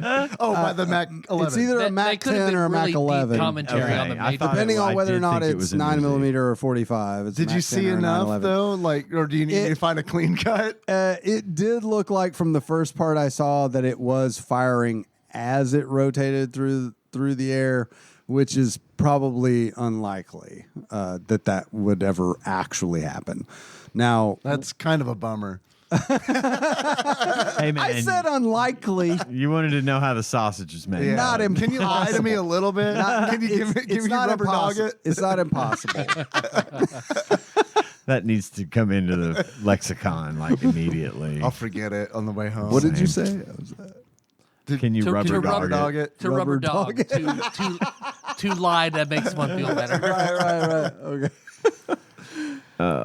No, I mean, if there's enough, like, if you can defeat the pressure of the firing pin return spring, then the firing pin will come So forward. you're saying we could make a gun that does this? it would be like the most unsafe thing ever. We could make But a yeah, rubber you could, gun. You could is probably what you're do it. saying. Yeah, but you saw how many terrorists you got rid of. We'll call it the floozy. We'll call it the yeah. floozy. The flak 10. I like that. I like that a lot. Well, how about buy, rent, or birthday? Well, what about the did it deliver? You want to do that? Did we do that? Or we haven't done for you. So where did it lose you? Where did it win you? Just Ian? immediately, I felt like I was playing a true representation of the movie. I thought it was very well put together and very well thought out to be the video game of True Lies. But like you, Dave, I felt like at some point it was frustratingly hard, and I didn't want to. Without that code, I would have given up a lot sooner than I did. So it got you right out of the gate, but it lost you at the I won't bathroom say that it lost me, but I saw it through the lens of as it just playing it like normal. This ain't happening. So yeah, it would have lost me at that point. Giving you the option to put in invulnerability helps if you're interested in seeing what's coming or what's the new the different levels and stuff. But just playing through it, I need more time than I'm going to have at my age. Again, I think this is one of those things as a child over the summer. Sure, spend Yeah. the time doing it. Why not? Right? Then it would have been better. I'm with you on that one, David. And I think it's not only the age but also the time. Like I mean, like the year. Yeah. Because like this in '95, I think would have been. Oh, it's great in '95. Yeah, I mean, there's a lot of really cool stuff at play. A lot of surprising things at play. Not Beyond the Blood, but that like, I mean, fuck, man. Yeah. They could have just put an ad out and been like, the Super Nintendo game has blood in it, and this game would have sold like flown off the shelf. motherfucker. Yeah. Like that is no joke. Calling That up is not a Blockbuster. joke. Do you have any copies of True Lies? For the fucking last time, no. They're all rented for a week. They just have a wall of them. I am really shocked. Like, I wonder if there's a story about how that happened. Because There may be. I mean, there's got to be something to that. It's wild because there is an ESRB rating on it, and it is teen, and it's one of those where it's like, so what then does make a mature game then? Because like, Was it a this is PG-13? Game like- software said, no, she's not dying. She just got her period. It hurts. So she screams, she collapses. Period. and the blood. waiter is just wine. Yeah, exactly. yes. What was it? A PG-13 movie, or was it was I think it was PG-13? PG-13, right? yeah. Okay. Yeah. It There's wasn't like no an way it was R. PG, but No, but I don't think no. it was an R. I don't think it was. Because there's some R. F-bombs in it, right? Like Couple. Don't they drop a couple of F-bombs? Just a couple. I think probably just enough for PG-13. Yeah. They're probably pushing. James Cameron's probably pushing the envelope on PG-13. It is rated R. No shit. Wow. True Lies Holy is shit, rated my- R. My dad took me to see that movie when I was fucking 14 I would not years have guessed old. it, but that yes, it is blows my rated R. fucking mind. He might not have known, or he just knew maybe you'd like he it a doesn't give lot. Fuck, I don't know. Yeah. I mean, I'm not gonna lie. There are definitely some things where it's like, I want to see this real bad, and Henry he'll like it. It's Yeah. maybe like 2 years before maybe he should see like the Dungeons and Dragons movie. Yeah. was like, I don't know, but come on. Yeah, Why not? yeah. No, that was probably that was probably accurate. But yeah, with it being rated R, with the movie being rated R, maybe that was part of it, where it's like, the movie was for adults, so obviously the game is for adults. You know, Yeah. maybe it was one of those things that. Could be. Yeah. But still, it's crazy. It's crazy. It's insane to me. It was more bloody than Mortal Kombat, which says everything you need to know about that. Yeah, that is wild. Buy Rent Birthday is buy for me. This is a buy. I think this would have been a good buy then when it came out. It would be good to have in the library. Be good to come back to with your passwords written down in a little notebook. Maybe, okay, I'm done right now, but I'll be back. I'll be back. Is that an achievement? Use a password? It is now. Yeah, over a summer, it sounds like this would be a real fun game to have. Like This would when be you had that kind of time to throw at it. This would be incredibly fun. Obviously, it couldn't have been done at the time, but this would be fun. This would be a fun multiplayer game where it's Co-op. like you're co-op, yes, but you're on a huge map, and it's like you're all in different places, and your paths may cross at some time. Okay. Like I think there could be some fun stuff there. It's a birthday for me. I wouldn't have settled out to buy it, but if I got my birthday, I would have been good with it. Yeah, I would have been happy and I would have played it for a summer. Yeah. I would have rented it. I mean, this would have been a rental for me, but it would have been one of those rentals where it's like, I might rent this a couple times, and on the second or third rental, this might be a buy. You know what I mean? This might be a ask for this. So it's kind of on the cusp there. I think it's a good game. I do wish that a few things were different, but Do we have any achievements? Oh, I do. Have a Go number. for it. Have a number of achievements. I've spit on my monitor there, I guess. I think that's what that is. Okay, my first achievement is sorry, excuse me, sorry. And to get sorry, excuse me, sorry, kill civilians in the mall and have Tom Arnold come onto the screen and tell you your cover's been blown, you are a disgrace to the badge, and end the game with a nuclear explosion. Harry's very polite throughout He the is whole movie. very polite throughout the whole movie. He's riding the horse through the hotel and like almost trampling people and saying, "Sorry, excuse me," the whole time. He bumps into a police car with a Harrier jet. Sorry.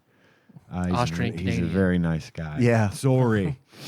My next achievement is dodge, duck, dip, dive, and dodge. To get that achievement, you make it down the mountain using only the dive move without getting killed or firing a single shot. I did that one, actually. Before I turned on invincibility, I did that. I made it all the way down without shooting at anything and not getting killed. My next achievement is, if Arnold can be invincible, then so can I.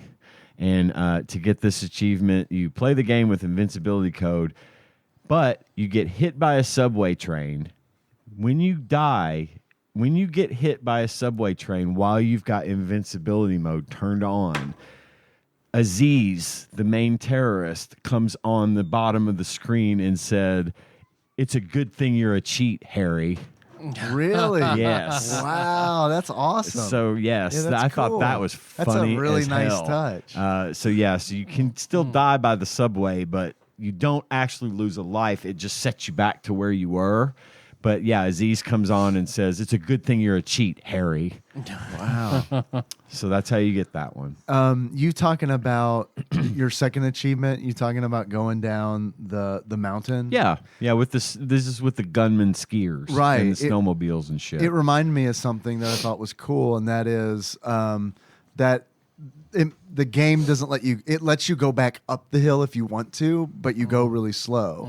So it's one of those. It is neat. Where it's like they thought about it, and They it's like did. you see that in the escalators at the mall too, because you can go up the down Yes. escalators, but it takes. I'm less- glad you brought it that up. takes I had more forgotten effort, to more mention time. that too.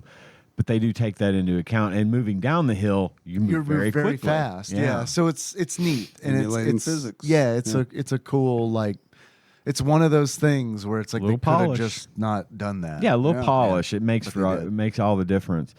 My next achievement is get to the courtyard. And to get to the courtyard, you find the hidden passage in level 1 that gets you into the courtyard where you can find the flamethrower and the shotgun. Nice. And that was my last achievement. I gotta get this flamethrower. I gotta try this flamethrower out. It doesn't last long enough, but it's fun. I bet it is fun. It's like Contra fun. Yeah.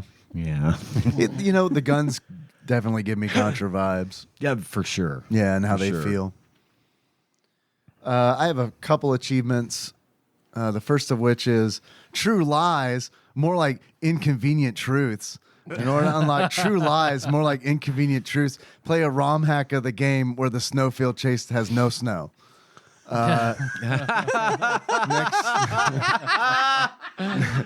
Next achievement. Good on you. That was a good one. Fuck, I should say that one for loved it. Loved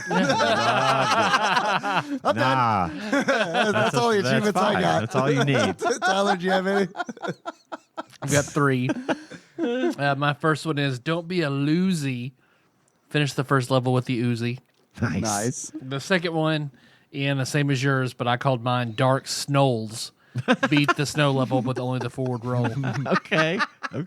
then my last one is Freddie Mercury. And you unlock Freddie Mercury by catching your death by going to a bathroom full of endless dudes. Hello. I thought my Nick Cage one was bad. Roasted. I love it. Gotcha!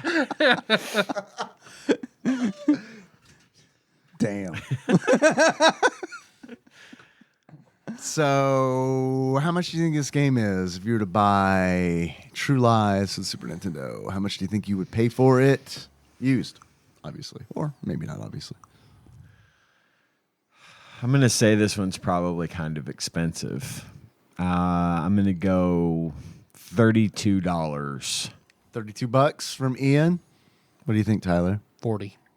$40. I actually don't know the answer to this because I haven't looked it up yet. So maybe I'll play too. $40. What do you think, John?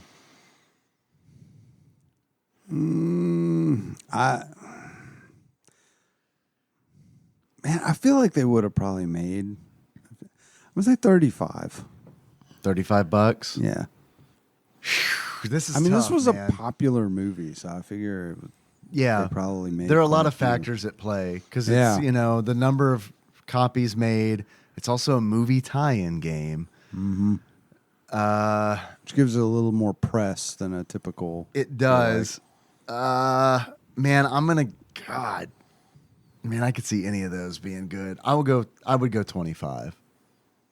$25. Okay. Actual retail value of True Lies for the Super Nintendo used on average, according to pricecharting.com at the time of this recording, is $45.80. Tyler. Yeah, right. yeah, you were Good right. job. It is I expensive. figured. Good job. Is it worth it? I think it might be worth it to an avid collector. I think it might be worth it to a collector who loves True Lies. Yeah. I don't know that. I mean, that's some good cash. That's some. That's some decent. You could spend that money on a modern game that would entertain you a lot more. Yeah. So yeah, I think for a collector, I could see someone paying for it. Or just someone who really loves Super Nintendo games. Right, you know, exactly. Like that's their fucking chosen type of game. Yeah. But, yeah. Steep. It's even It because is steep, sometimes when we record, I'm like, yeah, I'll buy that. Yeah. No, I would If see this were you not buying $30, it. yeah. Is that your cut? That's your cut off. Usually when we do a show on an episode and I look, if it's $30 or under, I'm like, yeah, okay, I could justify that. I could see $30 being a fair price for this. Now Yeah, I'd pay that's $30 for this. that's the average cost. That is true. I do see some sales that Like, went for maybe you can 28, find it. 36. Maybe you can so, find it. Yeah, I could possibly find it. What do you guys think Flopsy has to say about this game? What do you think the rarity looks like on this? What do you think? What kind of review do they think they gave it? How many stars? I'll go 3 stars. 3 stars. And I'm going to call it uncommon. Okay. I concur on both points. That's exactly what I was thinking. I never knew that this was a game until we got into the Mohawk and headphone jack, Right. and we were watching the SNES drunk. Man, it sounded and like a he really made good game. a comment about. Yeah, it was. It was amazing. It's way better I than wish True you could have Lies. been here for that one. Oh yeah, I listened to it.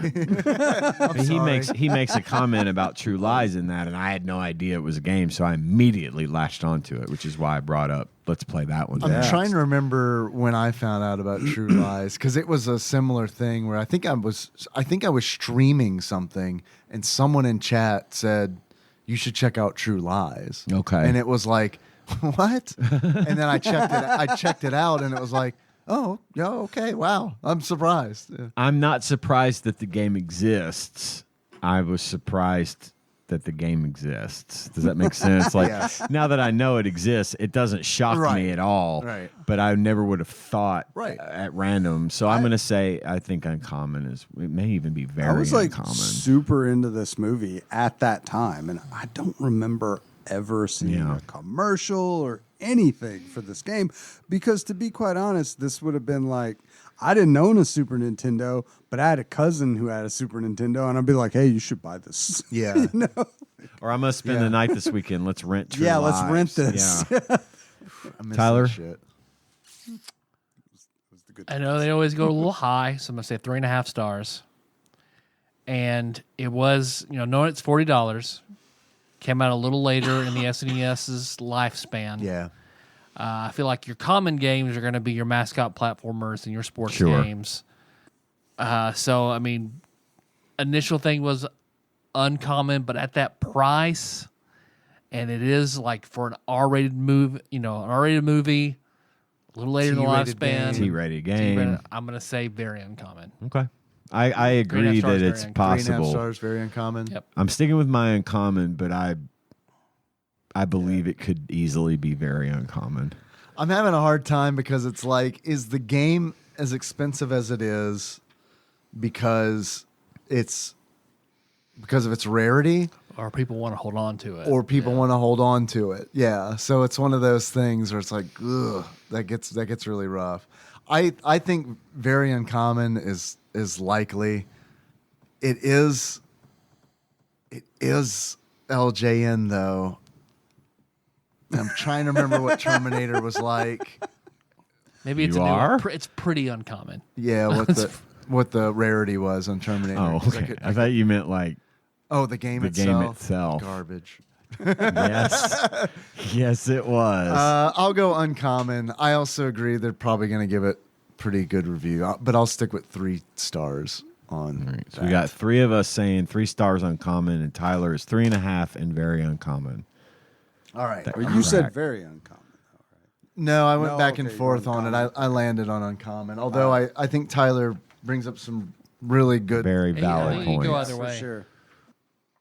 I didn't save a bookmark on this one this time, so just flipping through casually. It's all right. Oh, I didn't know that was a game. Toy Story. We'll get to that. Oh yeah, I own that one. We could play that at the same time we play toys. Toys though, yes. John, you want to come back for toys? You want to do toys next week? No. John, I've never watched the movie. That Toys. movie. So, and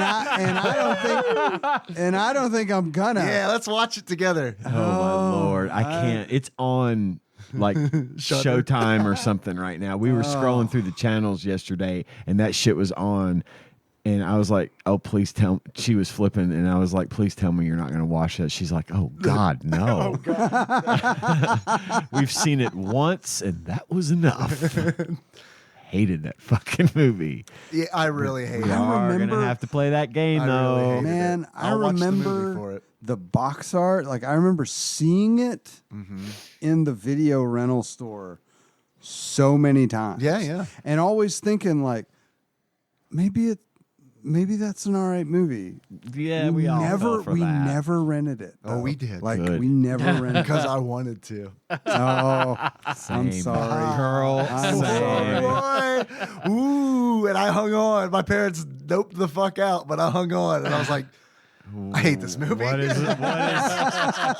is life? What is my life?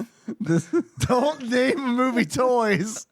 Unless it's about toys. You know, there's a movie that Richard Pryor is in called The Toy. And it was entertaining and fun for its time. It had more to do with toys than the movie called Toys. Hated that fucking movie. Okay, sorry. Go ahead, Dave. No worries. According to Flopsy, a.k.a. the Ultimate Nintendo Guide to the SNES Library, 1991 through 1998, by Pat Contry, courtesy of Monster Mold Mike, and a shadowy I love the Vanna thing. You never do the Vanna thing. I've been watching a lot of Wheel of Fortune recently. Yeah. I really truly this have. is It's great. entertaining. It's great. I love that you have. I watch Wheel of Fortune all the time. Did you see that lady yesterday? I didn't watch it Oh my yesterday. God. This lady, What? like, she... Something happened on Wheel of Fortune yesterday. Hold on. I'm gonna bookmark this. I gotta talk to you guys about this episode of Wheel of Fortune I saw yesterday. Now it gets a little fuzzy because I don't watch it with the sound. So it's one of those things where it's like what? It's one of those things where it's like I can't remember what happens when they spin on the wheel and they pull one of the prizes off of the wheel. Yeah, do the they little keep that no wedge. matter what? Unless they hit bankrupt, they keep that in front of them on the little platform. But do they Okay. take it home? So Oh, yes, they do get to keep that. I watched a sad one. woman. I knew someone that was on Wheel of Fortune. She got to keep her Oh, that's wedges. Wow, that's awesome. What? Yeah, she Wow. won prizes and got to keep her wedges. That's cool. Anyway, sorry, go ahead. It's cool that you knew somebody who was on Wheel of Fortune. Yeah, for she was my guidance. She was my in college, the person that helps decide your Guidance counselor. Is it guidance counselor? She was my guidance counselor at Murray State. Advisor. Yeah, advisor. At, Thank in you. college, yeah. it's I went your to advisor. I went to her office to talk to her, and she had her fucking wedges in frames on the wall. And I'm like, man, that's are those Wheel of awesome, Fortune dude. wedges? And she's like, yeah, man. right on either side of a Holy picture of shit, her let's get on the show. of her with Pat Sajak. You know, they take your picture and you get and it was that's fucking. and I was like, you were on Wheel of Fortune? She's like, yeah, I won like $1,500 in a trip to Hawaii or something, and she got to We keep got her pictures wedges. with Sean Evans Barely. and $100. Barely. I bought Super Metroid with that. It was a good investment. Anyway, sorry, Dave. Go ahead. I watched this woman spin the wheel, and she got like 3 wedges. And also, there's this new thing, new to me. I haven't watched Wheel of Fortune in a while. I'm coming back. Getting to back in it. Yeah. Getting ready for the Ryan Seacrest entrance. Yes. There's this wedge that has, it's actually in thirds, and it has bankrupt. Yep. 1 million. 10,000. This, I mean, maybe. Oh, no. Yeah, you're right. You're right. It's the $1 million wedge. It was green. This isn't your I know. daddy's Wheel of That's Fortune. why I was like, what? I know the rule. God There's a rule. damn. Can I? You want me to explain please, it? Please do. Okay. But on the other ahead. third of that wedge is bankrupt. Right. So it's really, it's really hard. It's a 2/3 really bankrupt It's a and really thin 1/3 strip. Yes. Okay. 1 million. What are the rules on that? The way this works is if you land on the $1 million wedge and you don't hit either one of those bankrupts, there's $1 million on the back, right? Yes. If you hit that, you get to keep you take that wedge and you hold on to it. The criteria are: number 1, you cannot hit a bankrupt for the rest of the game. Okay. Or you lose it. The game or the round? Game. You cannot, if you get a bankrupt at any point for the rest of the game, you lose that $1 million wedge. You no longer can. The second piece of criteria is you have to win the first round. You have to win the game proper, okay, with the most money. That does not count for money at all. It's just it's your ticket into the possibility of winning $1 million. Okay. Right. So you win the game. Then in the third round, the $100,000 wedge is the cards and the little wheel at the end that he spins to see what you're going to win if you get it right. Right. The $100,000 card is replaced with $1 million card. Right. Okay. That you don't know where it's at. They spin the wheel, and if you land on it and then solve the final puzzle, holy shit, you win $1 million. Okay. So it has been done on that. It show. has been done. There have been, if I remember right, there have been 2 $1 million winners on the Wheel of Fortune since they started. You know what the doing that. fucking odds of that shit have to be? Never tell me the odds. Well, that kind of It's navigating very an asteroid hard. field. It's very hard, but they make it hard because it's $1 million fucking dollars. Yeah, But yeah, it it's a lot of can money. It can be done, but God that's how that damn. works. Okay. Well, I'm glad you cleared that up because I was confused because I swear to you, this woman, she got on the 1 million strip and she was just stone faced. And I was like, are you not happy? I don't understand. And I'm like, And I was like, there's no way she won $1 million because like Not right they there, didn't no. put $1 million on the screen. You know what I mean? Yeah. And so like they're talking and like they're showing the card. It Yeah, says $1 million. That's and then, just the first step towards winning. the $1 million. This is the worst That's the Wheel of Fortune story. precursor. Yeah. This is the worst Wheel of Fortune story because she won that. She won the game. She did not hit bankrupt. At the end of the game, I saw Pat Sajak pull a card and it said $1 million on it. But this is where it's the worst Wheel of Fortune story. I don't know if she won or not. She did not win. Okay. You would have known if she won because they light that fucking place up. Then yeah, she didn't win. What he does do, though, is when the $1 million card is in play in the bonus round, whatever happens, he will go and pull it just to prove that it was in fact was on the Oh, wheel. okay. That's probably what. He was just showing this is where the $1 million. Because they want Schrodinger's $1 million. They're like, if Wheel of Fortune is nothing else, they are like completely above board. They make sure that everything is done, so Yeah. there's no question about whether or not the contestant had the shot at it. So if the $1 million wedge is in play on the final spin of the little wheel, Yeah. he will show where it was. They want you to know that however unlikely Right. the possibility did exist. Right. I want to know more about I have a few more questions about the wedges, and then we'll see what Flopsy said. Sure. And I'm your Huckleberry. I know some I Wheel know. of That's Fortune. why I need This to count guy- guys on this moment. I know guns. This guy knows fucking Wheel of Fortune. Holy shit. Yeah, I know. If Love Anna- that show. This is the fucking Wheel of Fortune rules lawyer over All right, here. top 20 game shows draft. Part 2. This guy's got a fucking doctorate in Wheel of Fortune. So the wedges. I would be so bad if I went on that show. Like I would lose so hard. This lady. This is fucking about killing knowing it, man. the She show. got out with about $35,000, I think, which I feel like is That's a lot good, of money. That's a good for haul. Wheel. That's a good take. haul. The wedges. So, if you land on like a trip to Hawaii and you get to pull it off the wheel, do you get that no matter what, or do you also have to win that round? You have to win that round. Okay.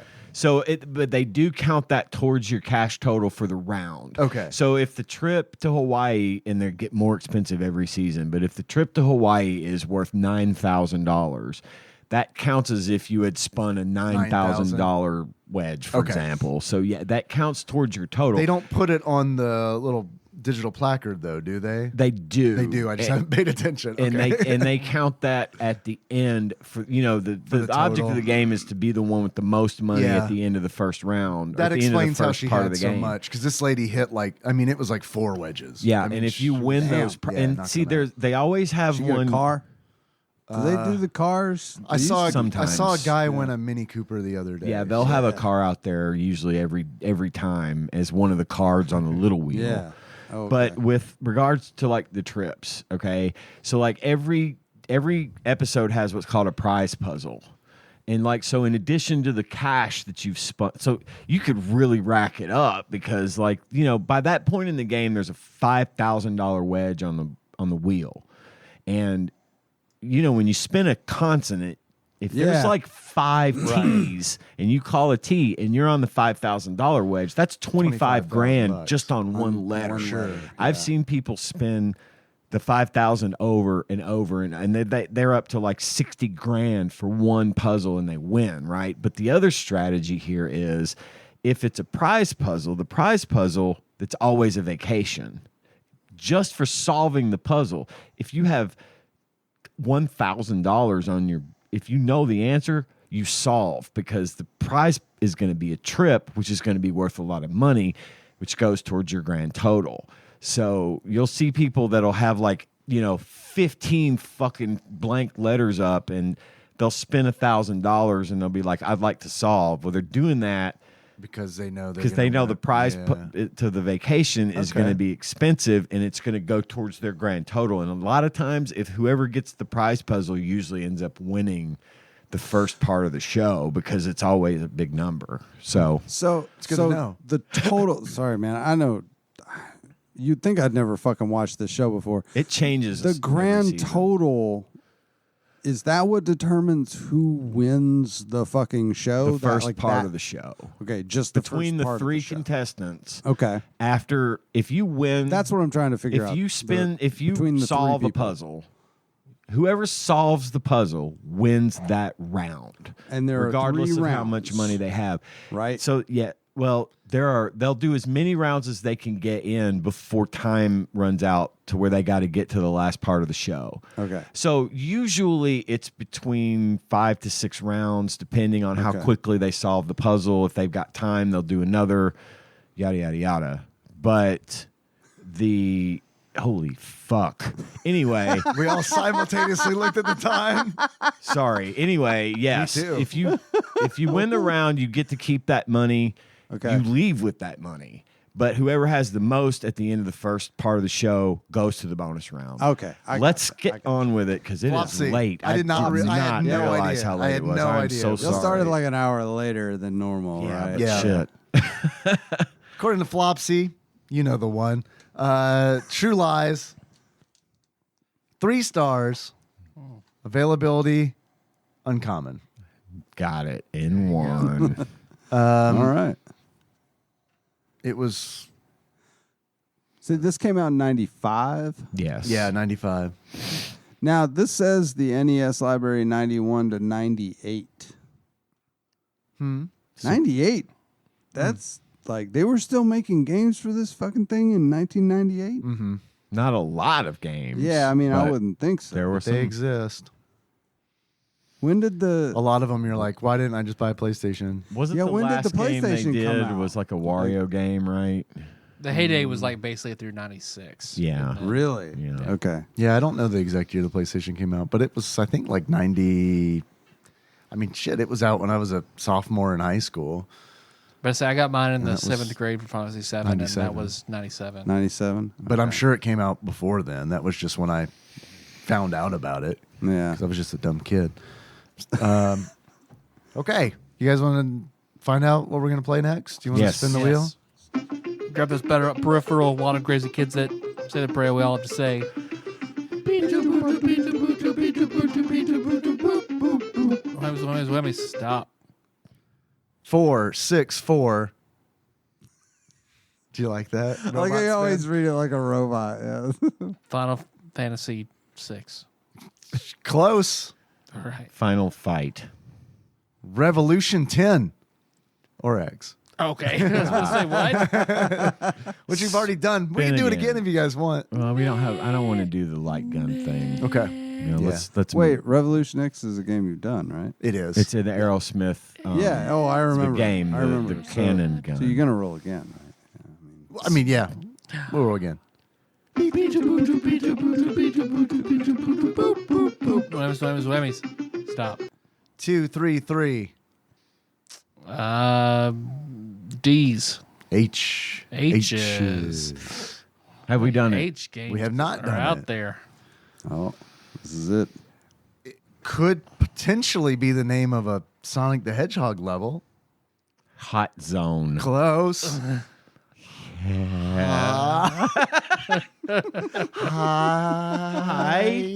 Hyperzone? Hyperzone. Ian got it. Hyperzone. Hyperzone. Never heard of it. Okay. I mean that. Yeah, it's probably really good. 90s carnival ride. Hyperzone. Let's do It's it. going to be super It's good. got it. Does it have a generic name? Yes, it The does. Super Nintendo? Yes, it is. I don't know. Could be good. We should check it out. Hyperzone. That's like every sleepover had one boy that's like, I don't know, Hyperzone. Have you ever played it? No. Well, then how do you know you don't like it? Hyperzone. My mom always says if That I don't is- try it, I can't say I don't like it. Where do we even rent it? That's some 90s sounding shit. Like there's gonna be a lot of pink triangles and fucking like The little green known sequel sweaters, to Mohawk pink and headphone triangles. jack. Dare I peek into No, don't. Flopsy? Don't do it. Don't do it. See if there are Let's pink just- triangles in it. Just raw dog it, babe. All right, man. yeah, Sounds there's gonna be a great lot to of me. grid backgrounds with pink triangles. Yeah, You never know. It might be surprising. could be. Tyler, Yes, Dave. had a lot of fun talking about Wheel of Fortune. Finally learning the rules after all these years. I know, me too. Me too. But before we close it out, I have two important questions for you. If you were to give this game a beard that sums up how you feel about it, what kind of beard would it be? I would give it the blue collar worker's beard of one Tim Curry in the 5th season of Roseanne, because just like this game being fun, you're surprised it's there. Okay. I like that. Very thoughtful. And I like the Tom Arnold Roseanne kind Yeah. of. Yeah, no, it's The, not. the parallels, it's just like Yeah. Interstellar. It just goes so deep. You can't even follow it. I see Tom Arnold pull that book off the bookshelf, and I'm like, And, yeah. Tyler, if you were to give this game a pair of glasses, it sums up how you feel about it. What kind of glasses would you give it? The glasses of every ugly swan girl in every teen rom-com who takes off her glasses and suddenly she's beautiful. Ah. Just like Jamie Lee Curtis is just like the sad housewife, and then suddenly she's Hot as Miss fuck. Stripper. Hey, Yes. So yeah, I mean, she does go from wearing some really frumpy shit to like that little black dress, and it's like that she had a lot to do that with she it. rips off and creates before she goes into the room. But you know who Yes. saw through all of that? Her true beauty. Harry. Or No. Bill Paxton. Bill Paxton. He's like, fuck, I can spot a 10-year-old boy's ass through any kind of fucking place. Give me that 10-year-old boy buttermilk ass. I'm begging for it. You want to go to Chuck E. Cheese? Oh boy, stop. Move on. oh man, So yeah. But we're running super late, so Patreon, how about that? How about some of that? Patreon.com/tadpog or pisstasters.com to Taste get the you piss. right where you need to be if you want to donate money to the show. For as little as $1, you've got access to all of our just immense interstellar-sized library of bonus content. I paused for effect just then. I don't know if you caught that. We do have some executive producers, and these are the fine people that donate $20 or more to the show every single month just because we exist, and we love you for it. So I'm going to show that love by reading your names right now, starting with Usurper Grimm, Cousin David Galino, Plinko Nick Price, Cubicle Monkey, Cthusiast Jeff Myers, Master Cycle Baron Kevin Link, Joseph Phillips, Gamebug Prime, Nathan Eaton, Matt Gentile, a.k.a. Gentle G, Louisville Correspondent Princess Consuela Banana Hammock, Flavor Trick, Karen Dahl. Congratulations on your marriage and for having the longest title ever. Pinball Airplane Archmage Chris Edler. We're sorry you couldn't be on this episode. Platinum member Brett Miller. Sandwich Pope Phil Hawkins. Nate from Utah, first-time caller. Drinksmith Joey Webster. Dig Dougie, Derek Pope Sandwich, and Cody Phillips. Thank you all so much for your wonderful generosity. Yes. We are just thrilled that you would do this for us. And surprised, frankly shocked. Frankly, kind of just almost worried. Yeah, a little worried. Okay. But hey, it's cool. Yeah, I mean, you do it you. works out great for us. Yeah. We're not going to argue. We're not giving the money back. So just that's all there is to it. Yeah, we can. We can't. Spend it It's all literally on been Wheel of spent Fortune video games. on Wheel of Fortune and horse track gambling. Anyway, bottles for all his piss. thanks as always to our backlog banisher Dane, who gives up his time each and every single week to put our show on YouTube. That's a huge thing, and we really appreciate you doing it. Yes, thank you. If you want to get in on a conversation, talk to us, tell us all your intimate secrets, you can do so at you're safe there. bit.ly/tadpog discord. We get in there and talk about a lot of stuff. John is absolutely not on the Tadpog discord. John, he comes on the show all the time. He still has never come on the discord. John, what if we start a Tadpog Slack? You in? Slack? How about a Slack or maybe a Teams? Would you like a Teams Okay, Tadpog well, Teams I'm Discord or familiar Teams Discord channel? Did you get my Tadpog Zoom invite? That'd be If I fucking Skyped interesting. you, if I Skyped you, would you get in on the conversation? But you can do that at bit. Skype's still a thing? Yeah. Okay. Unfortunately, barely. bit.ly/Tadpog Discord. Spread the word. Let people know about the show. I got one more thing to say. The shirts have finally been shipped. They're coming in left and right. We're getting pictures on the Discord of everybody in their brand new spanking shirts. We want to thank everyone again for participating in that. And also thanks go out to bossbattles.gg and Choctopus for doing the whole thing and making that happen. We got our shirts today. They're cool. They're really cool. We still got a couple of extras in their store, bossbattles.gg/tadpog. If you want one, now's the time to get one because they're probably going to get sold out pretty quick. And Tyler's wearing one right now, and it is a fucking sweet shirt. And I like that, Ian, you didn't say brand spanking new shirt. You said brand new spanking shirt. So it's exclusively for you to spank it in. Wow. I'm totally meant to do that too. You're giving off a lot of masculine sexual energy right now. Spankery. It fits you perfectly. It does. It The does. extra large. Yeah. Extra large. Man, you It's a excellent fit. I told Choctopus, I was like, man, you said it was good, and like, it's a really good, it is a nice shirt. Like, It's quality. It beats the fuck out of our Amazon shirts. Our Amazon shirts feel like canvas compared to the softness But of they these. arrive smelling like vinegar. They've got that going for them. Smelling this shirt nice. here. Nope, smells like a shirt.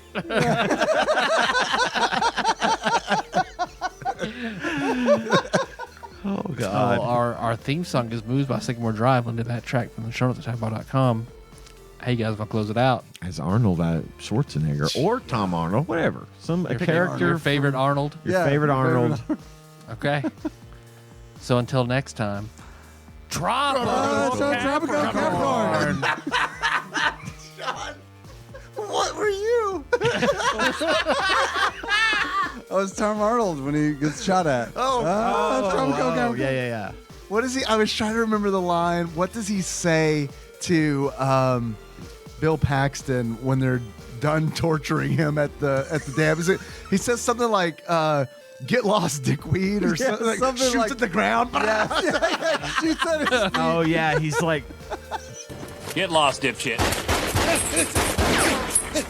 he just shoots. Just doesn't even look. Just to fuck with him, man. To get him to run off. Oh, that was fun.